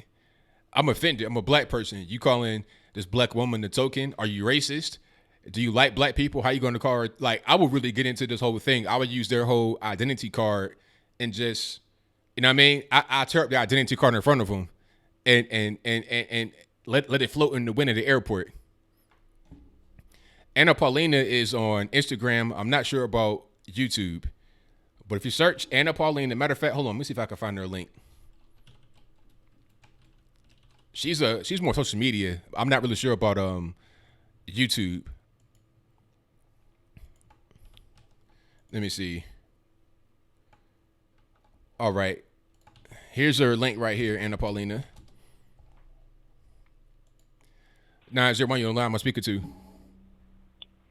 Yeah, man. This is he speaks from Memphis. Hey, I caught your RT interview about the Dallas DA situation. That is really shocking, man. Unbelievably shocking. Yeah, that was crazy when I saw it. I can't believe that's true. Yeah, go ahead, caller. Crime is gonna skyrocket, dude. It'll skyrocket so bad it'll be ridiculous. Oh yeah, it's definitely going to do that because they don't understand what they're doing. They're thinking that it's just going to try to. They see things from a perspective of maybe like a book, not in the real world environment. When you say something like that to people, you're telling them, "Hey, go steal. We're not going to do that, so you won't go to jail." That's what they're saying. And not only will the crime skyrocket, you're also going to have a lot of businesses in the area shut down. And they keep talking about, we don't have grocery stores. We got food deserts. Well, how are you going to have any kind of grocery stores in these areas where a lot of the crime is happening if you can just steal from them with no kind of consequence? It doesn't make any sense. Yeah, I mean, no insurance company is going to underwrite all that crap if they keep getting ripped off in those areas. Not only that, there won't be any boutique stores or anything like that. The business environment in those areas that desperately need business will dry up because nobody's going to underwrite any of that crap from the insurance companies. They won't. I mean, they'll be taking all kinds of stuff, purses, wigs, right, stereos. It'll be unbelievable. The theft. It will go through the roof. Absolutely. I can't believe they elected that guy. That guy's an idiot. Hey. How can he call himself a lawyer? How did he get great? He must have went to morons. I'm sorry, man. It's just hilarious. Anyway, I just want to touch base and say I love the interview. You did a good job. You totally destroyed that guy. That guy had no points, just the usual socialist BS talking points. You did a great job. I enjoyed it, and keep on doing what you're doing. Have a good night. Thank you for the call, man. Definitely appreciate you. All right, man. Bye-bye. All right. Shout out to the caller. Yeah. The theft is definitely going to go through the roof. The theft is going to be off the chain. And at a certain point, it's like, what are we really doing? Why would you just say it's all right to steal? Even that guy, Anthony Rogers Wright, who I was debating, said that it shouldn't just be you shouldn't be getting off scot-free. And you could tell he was liberal from head to toe, from top to bottom, from the riddle to the tutor. He was a straight liberal. Even he said that it shouldn't just be you get off scot-free for stealing, but he was still liberal. He had to come to this like middle of the road in his mind, in between stealing and going to the penitentiary or going to jail, at least talking about community service. I mean, like if I can steal and get money and all I got to do is like maybe an hour of community service or something like that, then I'll take that risk. That's not a penitentiary chance. That's not even the jail chance. That's a weekend at the barn chance. That's not really no real penalty.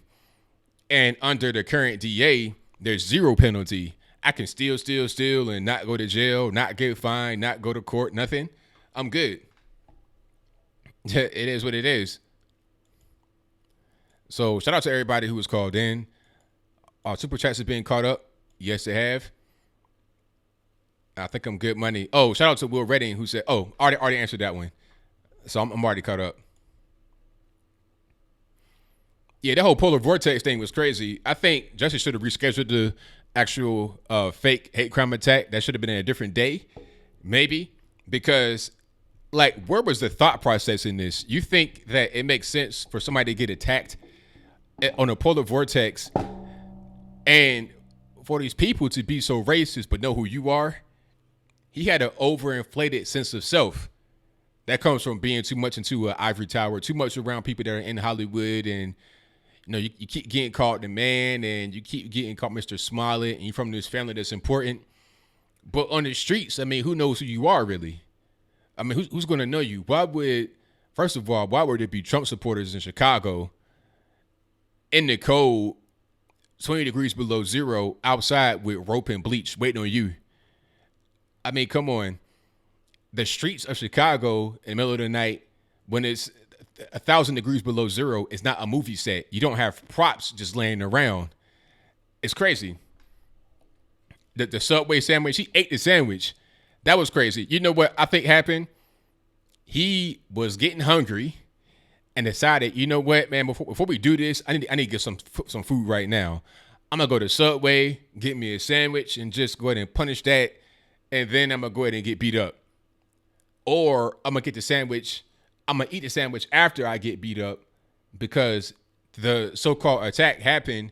He went upstairs to his friend's house, ate the sandwich. The police found the rapper in the apartment. It's like, what kind of idiot are you? Okay. 414, your line. Who am I speaking to? Yeah, is this the ABL show? Yes, it is, and you're on live with me right now. What's going on? Oh, I'm live right now? Yes. Who am I speaking to? Oh, okay. Yeah, I just got a question for you. From all the candidates on the Democratic side, the 20 plus, do you think any one of those actually have a chance against Trump? No, there's nobody has a chance against Trump. Nobody in the race will be able to come close, because the reality is Hillary Clinton is better than everybody on the trail right now. She was better than everybody. Hillary Clinton? Yeah, I'm not saying Hillary Clinton was a good person. I'm just saying that I'm talking about from their point of view. Hillary Clinton had more of a chance than anybody on that side. She had the best chance to raise money. She had the biggest name. She was the most liked on that side. Now you got Joe Biden, old white man. Well, he can't. He's not going to win. I mean, nobody's going to win on that side because the truth is nobody on that side is even up to Hillary standards. And we saw her lose. We saw her get smoked. So it's going to be worse this time because now you have an incumbent president, and incumbents almost never lose.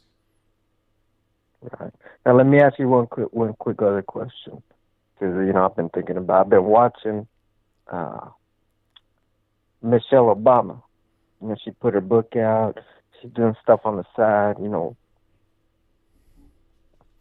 Now we all know, like, all the candidates they got right now, they're all going really far to the left, right? Mm-hmm. So they're gonna have to have somebody come in and, like, be the savior of the party. If Michelle Obama came in, do you think she could win? She won't win, but she has a better chance of anybody else. And I think if she ran with Oprah, I said this before, if she ran with Oprah, that'd be the best chance that they have. Now, she'll still come up short because Trump just has so much popularity behind him and he's the incumbent. She still come up short, but it'd be a closer race than anybody that's announced they're going to run so far on the Democratic side. You think she would actually step in, Michelle Obama? Maybe. I really don't know. It's possible. I think that if the Democrats start to, like, if the polling does not look good, the internal polls, not the public polls that they put up to everybody else, but if their internal polls don't look good, if they're kind of like not confident and Creepy Joe and Crazy Bernie, then they may try to beg her to come in and say, hey, please come in and run. We'll give you whatever you want. We got money. We got anything you need. Please run. So I think she may, but I'm not really sure. Okay. And here's the other thing. Now, Crazy Joe made a statement about this, but Barack didn't endorse him. And then Crazy Joe came out and said, well, I asked him not to endorse him. So I don't know what's going on there.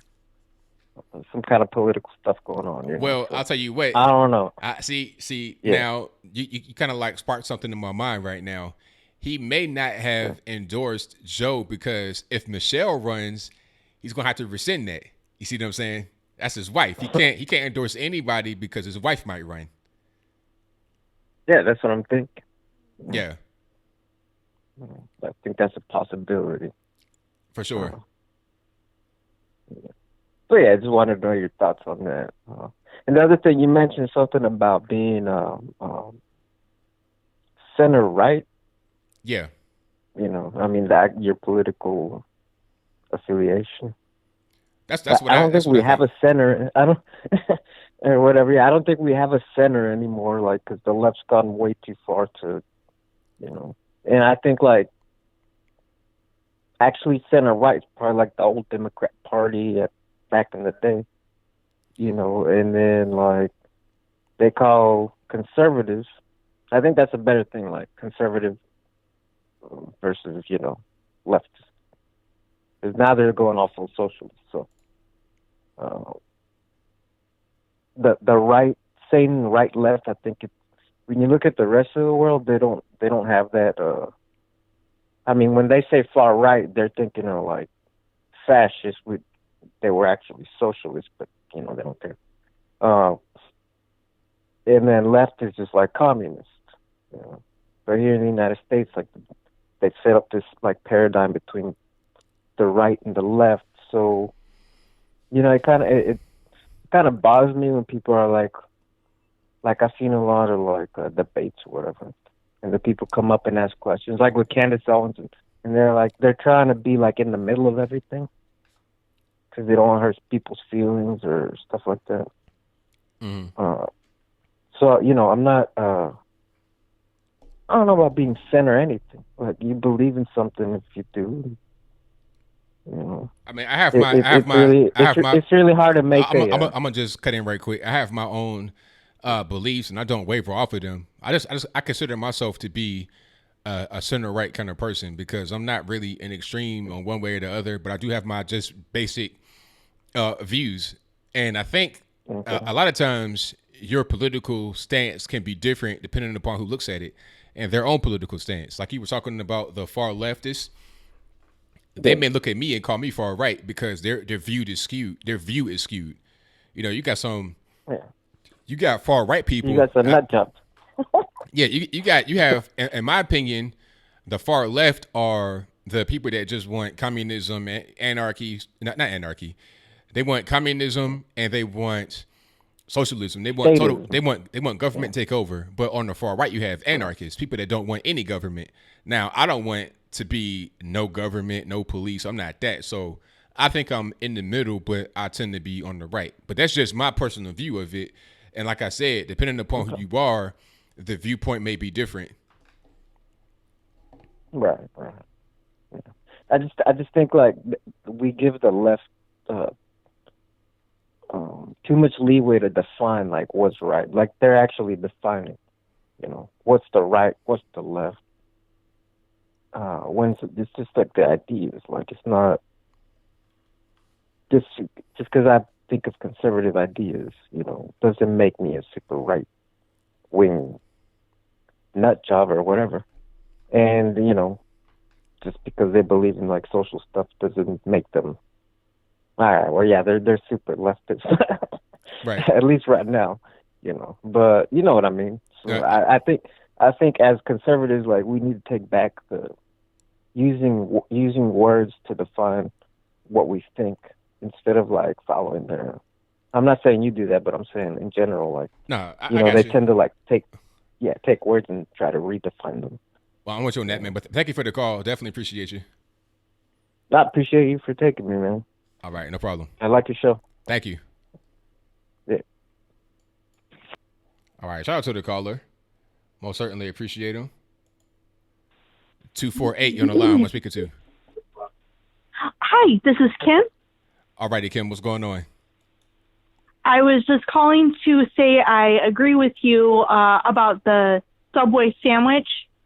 If I were attacked, holding on to my sandwich and then eating my sandwich would be the last thing on my mind. That's right. Yeah, when I heard that, it's like, okay, how does it make any sense? He ate this. He ate the entire sandwich. He must have been starving. I mean, good night. It was at night too. He could have just simply gone to bed and called it a wrap, but he decided, nope, I'm going to eat the entire sandwich. That was really crazy. So I knew right. Well, how did you? And how would you hold on to the sandwich while fighting off your attackers? Right. I mean, I'm thinking the sandwich is going to be the first thing to fall to the ground because you're holding it in your hands. So you're going to need both of your hands to try to fight back. Your hands, your feet, everything. So the sandwich is going to be on the ground. It's going to be in pieces and it's going to be frozen like ice cubes because it's 20 degrees below zero. You probably got mayonnaise and oil on it that's going to freeze it. Exactly. So yeah, when that came out in the headlines, I was like, "There's no way that this is real." Right. Yeah. That was just totally crazy. I don't even know why they tried to make that really be a thing, but hey, it is what it is. Yeah. Mm-hmm. And I also wanted to say thank you for your analysis on the dress code video. That when the news first broke, I heard it on a local talk radio station here, and they made it sound like it was like a white principal or like white leadership that was trying to set up these rules. And yeah, I mean, your analysis was really awesome. Well, thank you for that. You know, because I wanted to do that one and look into it and see what's going on because I knew how it would be spun. People were trying to say it's racist and all this and that, but it's just simply not the case. I mean, you have somebody that's trying to turn a school around, somebody that has done this before in a different schooling was able to get success from it. So, you know, that whole narrative about racism just has to stop, especially when it's not true. Yeah, and the thing that I think is so weird is that no one ever stops and thinks like, well, why are they asking for a dress code? Why are they requiring the parents? It's like, no, from all the, mainstream media that I heard this from, no one took a moment to even ask to find out what was going on. and to have to tell parents it's not appropriate to come to school in a bathing suit or nothing but a T-shirt, I mean, there's a real problem there. That's right. Yep. So, and one thing I did want to mention, because I heard another caller talk about it, was that the AOC, Ilhan Omar, and I'm in Michigan, so Tlaib, Rashida Tlaib, they were all part of the Justice Democrats, and that is a organization that was started by the Young Turks. Okay, got you. And so, like, and this is all, and anyone can look this up. It's on Google, it's on YouTube, and they even talk about their interview process, that it was sort of like an acting role, that they went in and they interviewed them and they tried out for the role, and in return, they get like free marketing, and they tell them what to say and how to present themselves. So, it's very interesting. Yeah, that's pretty interesting. I didn't even know about that particular group, but it makes a lot of sense, you know, because people thought that it was some kind of viral sensation, AOC, and she came out of nowhere. But there's clearly, you know, it's a big time organization behind her. You have that group with Young Turks and also the brand new Congress. So it's some money and people behind these people. Absolutely. Yep. So I don't want to take up more of your time, but thank you so much. Thank you for the call. Definitely appreciate you. All right. Bye. All right. Shout out to the caller. Most certainly appreciate her. And thank you all for being here tonight. We got 225 concurrent. Pretty steady tonight. All right. So thank y'all for joining. Please give me a thumbs up on the video if you're just now joining. I'm about to wrap it up pretty soon here. Let me see if I got everybody on Super Chat. I think I do. Yeah, I got everybody. Oh, shout out to C. Baker, who says, love the live shows. Thank you for your donation. Definitely appreciate you. Thank you to Truth Seeker for your donation. Definitely appreciate you as well. 100%. All right. Yeah, that whole thing with Jussie Smollett, hopefully it comes to an end pretty soon. Really. Thank y'all. Hey, you know, AOC, all these people, I wonder how it's going to be next time, because I think we all know how she got in office, what she's going to do, what she's not going to do. Will her constituents appreciate the fact that she was a person that was like placed into their district and it was not a grassroots campaign? Are they going to like that? I'm not really sure. So when they find out more, how is that going to affect her when it comes to voting again?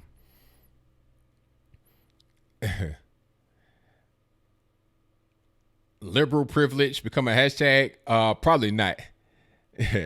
No, I mean, it could be a thing because something could happen where that triggers it, but just naturally, for no reason, I'm not really sure about that. There can be any kind of hashtag that comes about as a result of a thing happening, but the longevity of it, I'm not really sure. Oh yeah, the 8-year-old mocking AOC. Yes, that was really that was a really good one. I kind of missed the mark on that. I should have done like at least put it on my social media, but social media, you got to be on it. You got to be, because things happen so quickly. Things come and go so quickly. You got to be on it, and I try to be on it as much as I can. Thank you guys for joining. Please look in the chat box for any kind of links to things we got going on, the Discord. What else we got? We got the store with the hats. I got more hats coming out. The flags behind me. There's a link for those if you want to get those in the chat box. Shout out to my man over at BHE Designs. The flags are available for purchase. These are wooden flags, and they're very well crafted. You can get them custom made with different things on them, different flags. And I got 2 more flags coming. They are new and improved, different than what I have right now. And I can't really say too much more. You'll see an unboxing pretty soon, but y'all will be the first ones to know when that comes out. So for sure. All right. Thank you, Kevin Duggan. He says, my ABL merch shirts are the best buy. 2 or 3 like me ABL merch. There we go. 100%. Thank you to Rich Peck coming from Calgary, Alberta. Shout out to Calgary, Alberta, home of isn't Ted Cruz from Calgary, Alberta? Also, I think Chris Benoit, possibly. Unfortunately, before Chris Benoit had his mental break, he was a great wrestler. Let me see. I think I got everybody here. Let's get to my next call. 718 on the line. I'm speaking to. Hi, Anthony. It's Hallie, Brooklyn. Hi, everybody. I just, getting out of Passover here, and I've got to tackle my cleaning and all that. But I, managed to watch some of your show, and I've been out of the loop the past 2 days. But apparently, Biden did throw in his hat, and I guess the guy I spoke to earlier about his chances of winning. I mean, do you think? The question I have: do you think is he the most moderate of the Democrats at this point? Because I've lost track of who's. I mean, it's so bizarre there that are they hoping that through him he'll maybe win get the moderate voters? Because I wanted to just tell you, I don't know if you read the Wall Street Journal, but about 2 days ago, they put out an article in their op-ed with Jordan Peterson was one of the authors. I was surprised because Jordan Peterson's Canadian, but they were defending the Democratic Party, saying that they're not all the kooks and the left-wingers, that most are moderates or supporting moderate causes. This to me, they must be grasping at straws, trying to convince people. I mean, this is obviously a ploy. So is this election or nomination of Biden sort of part of their plan or something? I mean, are they that desperate? I think that there's not really anybody else that can come in there and do anything. Biden is probably going to be maybe their best shot. Him and Bernie, that's going to be it. And what about Buttigieg? I can't pronounce that guy's name, but Buttigieg. But what about him?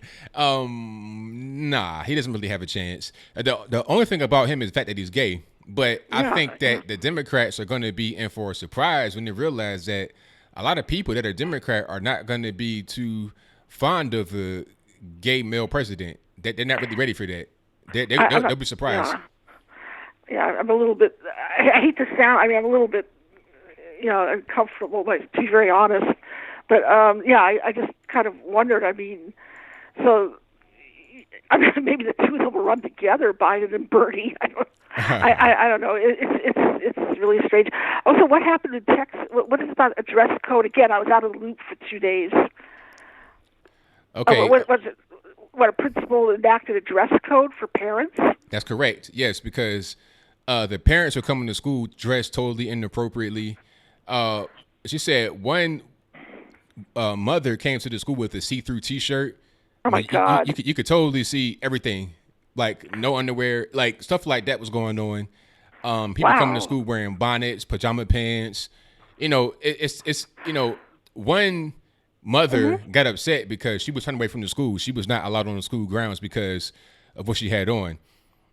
She said that she had on a bonnet and a dress, but really it was a T-shirt with no pants on. You can't wear that. I mean, it's a problem. I mean, I live in the Orthodox Jewish community, and many schools have dress code for parents where they try to instill modesty because you learn it from your kids. Or you teach it to your kids how to be modest. But I mean, but it's not like that. I mean, by our standard. I think our standards are a little bit different. But I just thought I think it's great. I mean, I really commend that principal. Has she been successful, or I have to watch your later on when I'm done with my cleaning. I have to catch up on your other videos. But has she had success? Yes, she has. She came from a different school where that school won the Blue Ribbon Award from the government in 2008. Oh, yes. Wow. And then also she had the same program at the school where parents had a dress code. Wow. So we need more people like that. She's tough. I mean, I think it's the only way any of these public schools are going to even survive. Because I think this is like in a state of chaos now. It's like something out of Lord of the Rings. Yeah. Anyway, listen, I gotta go tackle my take down all my put all my Passover stuff away. But anyway, I enjoy your show. So so thanks a lot, and be well. Look forward to hearing you watching your show Wednesday. Okay. All right. Thanks for the Bye-bye. call. All right, now. Bye. All right. Shout out to the caller. And you guys can see the young lady over here. Now, is that a dress or is that a T-shirt that's too big with no pants on and some flip-flops and it's contraption on her head? What is that? Is that a towel? Is it an undershirt? Is it a high visibility vest? Is it a microfiber? Is she working on the car right behind her? Do you got oil up under that? What is that? But I digress. 470, you're on the line. Who am I speaking to? Hello. Oh, boy. Hey, Anthony. How you doing? I'm fine. I'm feeling good, Anthony. That's nice.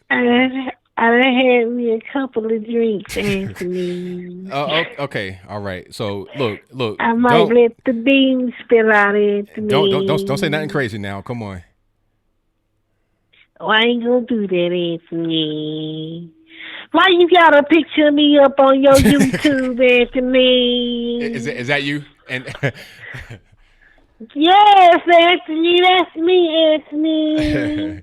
Somebody stole my picture and put it out there for everybody to see, Anthony. But they were on TV talking, and it didn't have your voice. They sounded like a woman for real, not like a man. Well, Anthony, that looks just like a picture I took right over here in the Swats in Southwest Atlanta, Anthony. So you be wearing stuff like that, a T-shirt with no pants on, and some kind of contraption on your head with rollers underneath it. What's wrong with it, Anthony? That's what women wear, Anthony. No, that's not how you're supposed to be dressed. You got to put on something regular. Put on a pair of pants. How about that? Whatever, Anthony.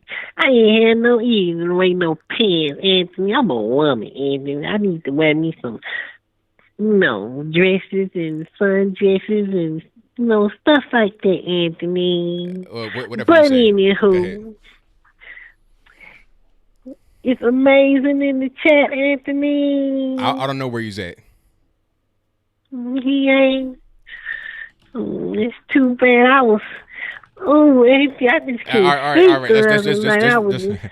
Let's just be okay. relaxed. Keep it calm, Anthony. But I like your hat. I wish you had the red one on. Why you ain't wear the red one, Anthony? This is what I want to wear today, and that's gonna be fine. That ain't gonna work, Anthony. You should have on the red one, Anthony. I think I'm good. I think I'm actually fine. But thank you for your request, but I'm good. Well, they do match your flag in the background and everything, Anthony. But it's okay, Anthony. But anywho, when y'all gonna stop this trying to build this wall and go ahead and impeach your man? 'Cause Maxine said he got to go, Anthony. Well, hey, he not going nowhere. She will be gone before he is gone, so it's all right. Well, Anthony Maxine ain't going nowhere, Anthony. She said impeach 45, and that's what we gonna do, Anthony. All right, good luck with that. I don't see nothing happening right now. The Mueller report came out, ain't nothing happened. So how you gonna impeach him? We don't need no Mueller report. We got the Maxine impeach 45 report. He is out of there, Anthony. When we get that tax return, he is gone. All right, we gonna see about that. I don't think that's gonna happen, but we'll see. Mm-hmm. Well, you just keep on seeing it. You gonna see it, 'cause I know it's gonna happen, Anthony. And did your friend Lipton call in, Anthony? Yeah, he called in earlier. Yes. Anthony, you need to tell him to stay out of my den, Anthony. This ain't no way. He is something else. He said he coming over here to Atlanta in a couple of months. And I'm just, I don't know what to do, Anthony. Hey, I don't got nothing to do with that. That's between y'all. Mm-hmm. Well, if you see me and him doing a call and show on his Skype, then you gonna know something, Anthony. But anywho, Anthony, I do want to tell you, I did go back down to Peachtree Park, Anthony. Oh, okay. Why is that? What happened? Me and my boyfriend, we said we was going to find some more statues, Anthony, and we found some more, Anthony. In fact, we found some down at Stone Mountain, Anthony. Oh, you found the craven on the mountain? Yes, Anthony. Well, I mean, hey. Them 3 men, they said that one of them men, this is Forrest Gump, Anthony. They said it was Forrest Gump. Come on now. Well, maybe his granddaddy or something like that, but no, Anthony. I just looked at the statue and had me some Polish sausage. But anywho, Anthony.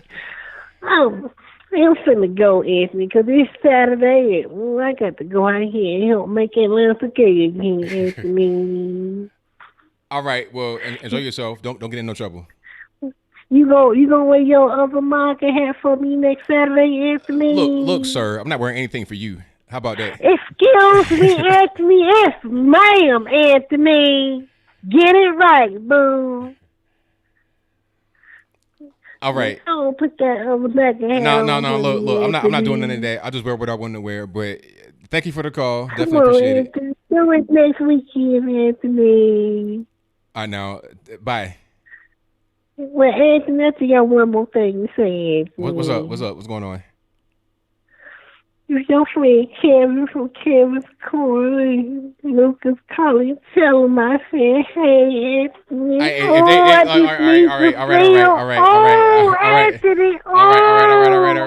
right. They heard you. So if they're in the chat, they heard you.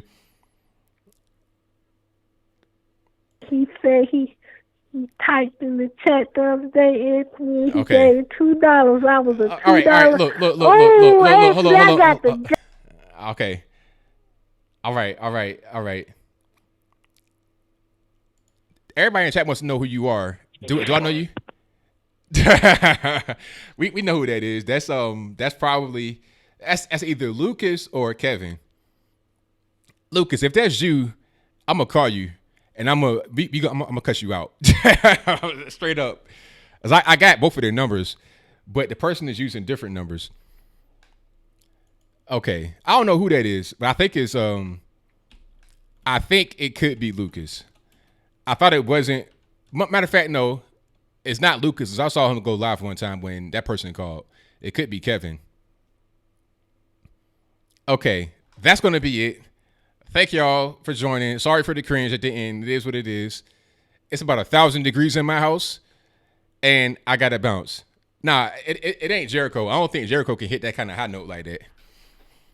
That was not a woman. That was a man. And it was somebody trying to troll me all the time. So you think it's Lucas? That could be. That's what everybody is saying. O'Shea. It could be O'Shea. It could be O'Shea. That's a good one. Yes. They call him Justin Lee Peterson too. Ivan. Michael Obama. Yeah. Okay, that's gonna be a wrap for me. Thank y'all for joining. Everything that I got going on, chat box, social media, website, merch, chat box, or beneath the video in a little carousel jank. Shout out to the moderators.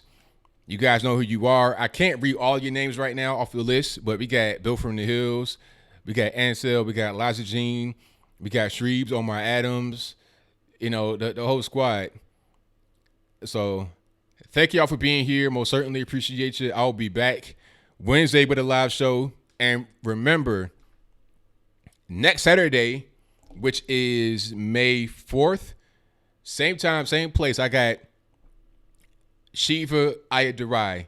Dr. Shiva, if you don't know, he's coming back again. His book will be released by that time. So we're doing a follow-up interview. I'm going to post a graphic on my community part of the YouTube page and also on social media to ask for your questions. And some of your questions didn't get asked last time. I'll ask them this time. So he'll be here next Saturday, May 4th, 8 p.m. Eastern time. All right.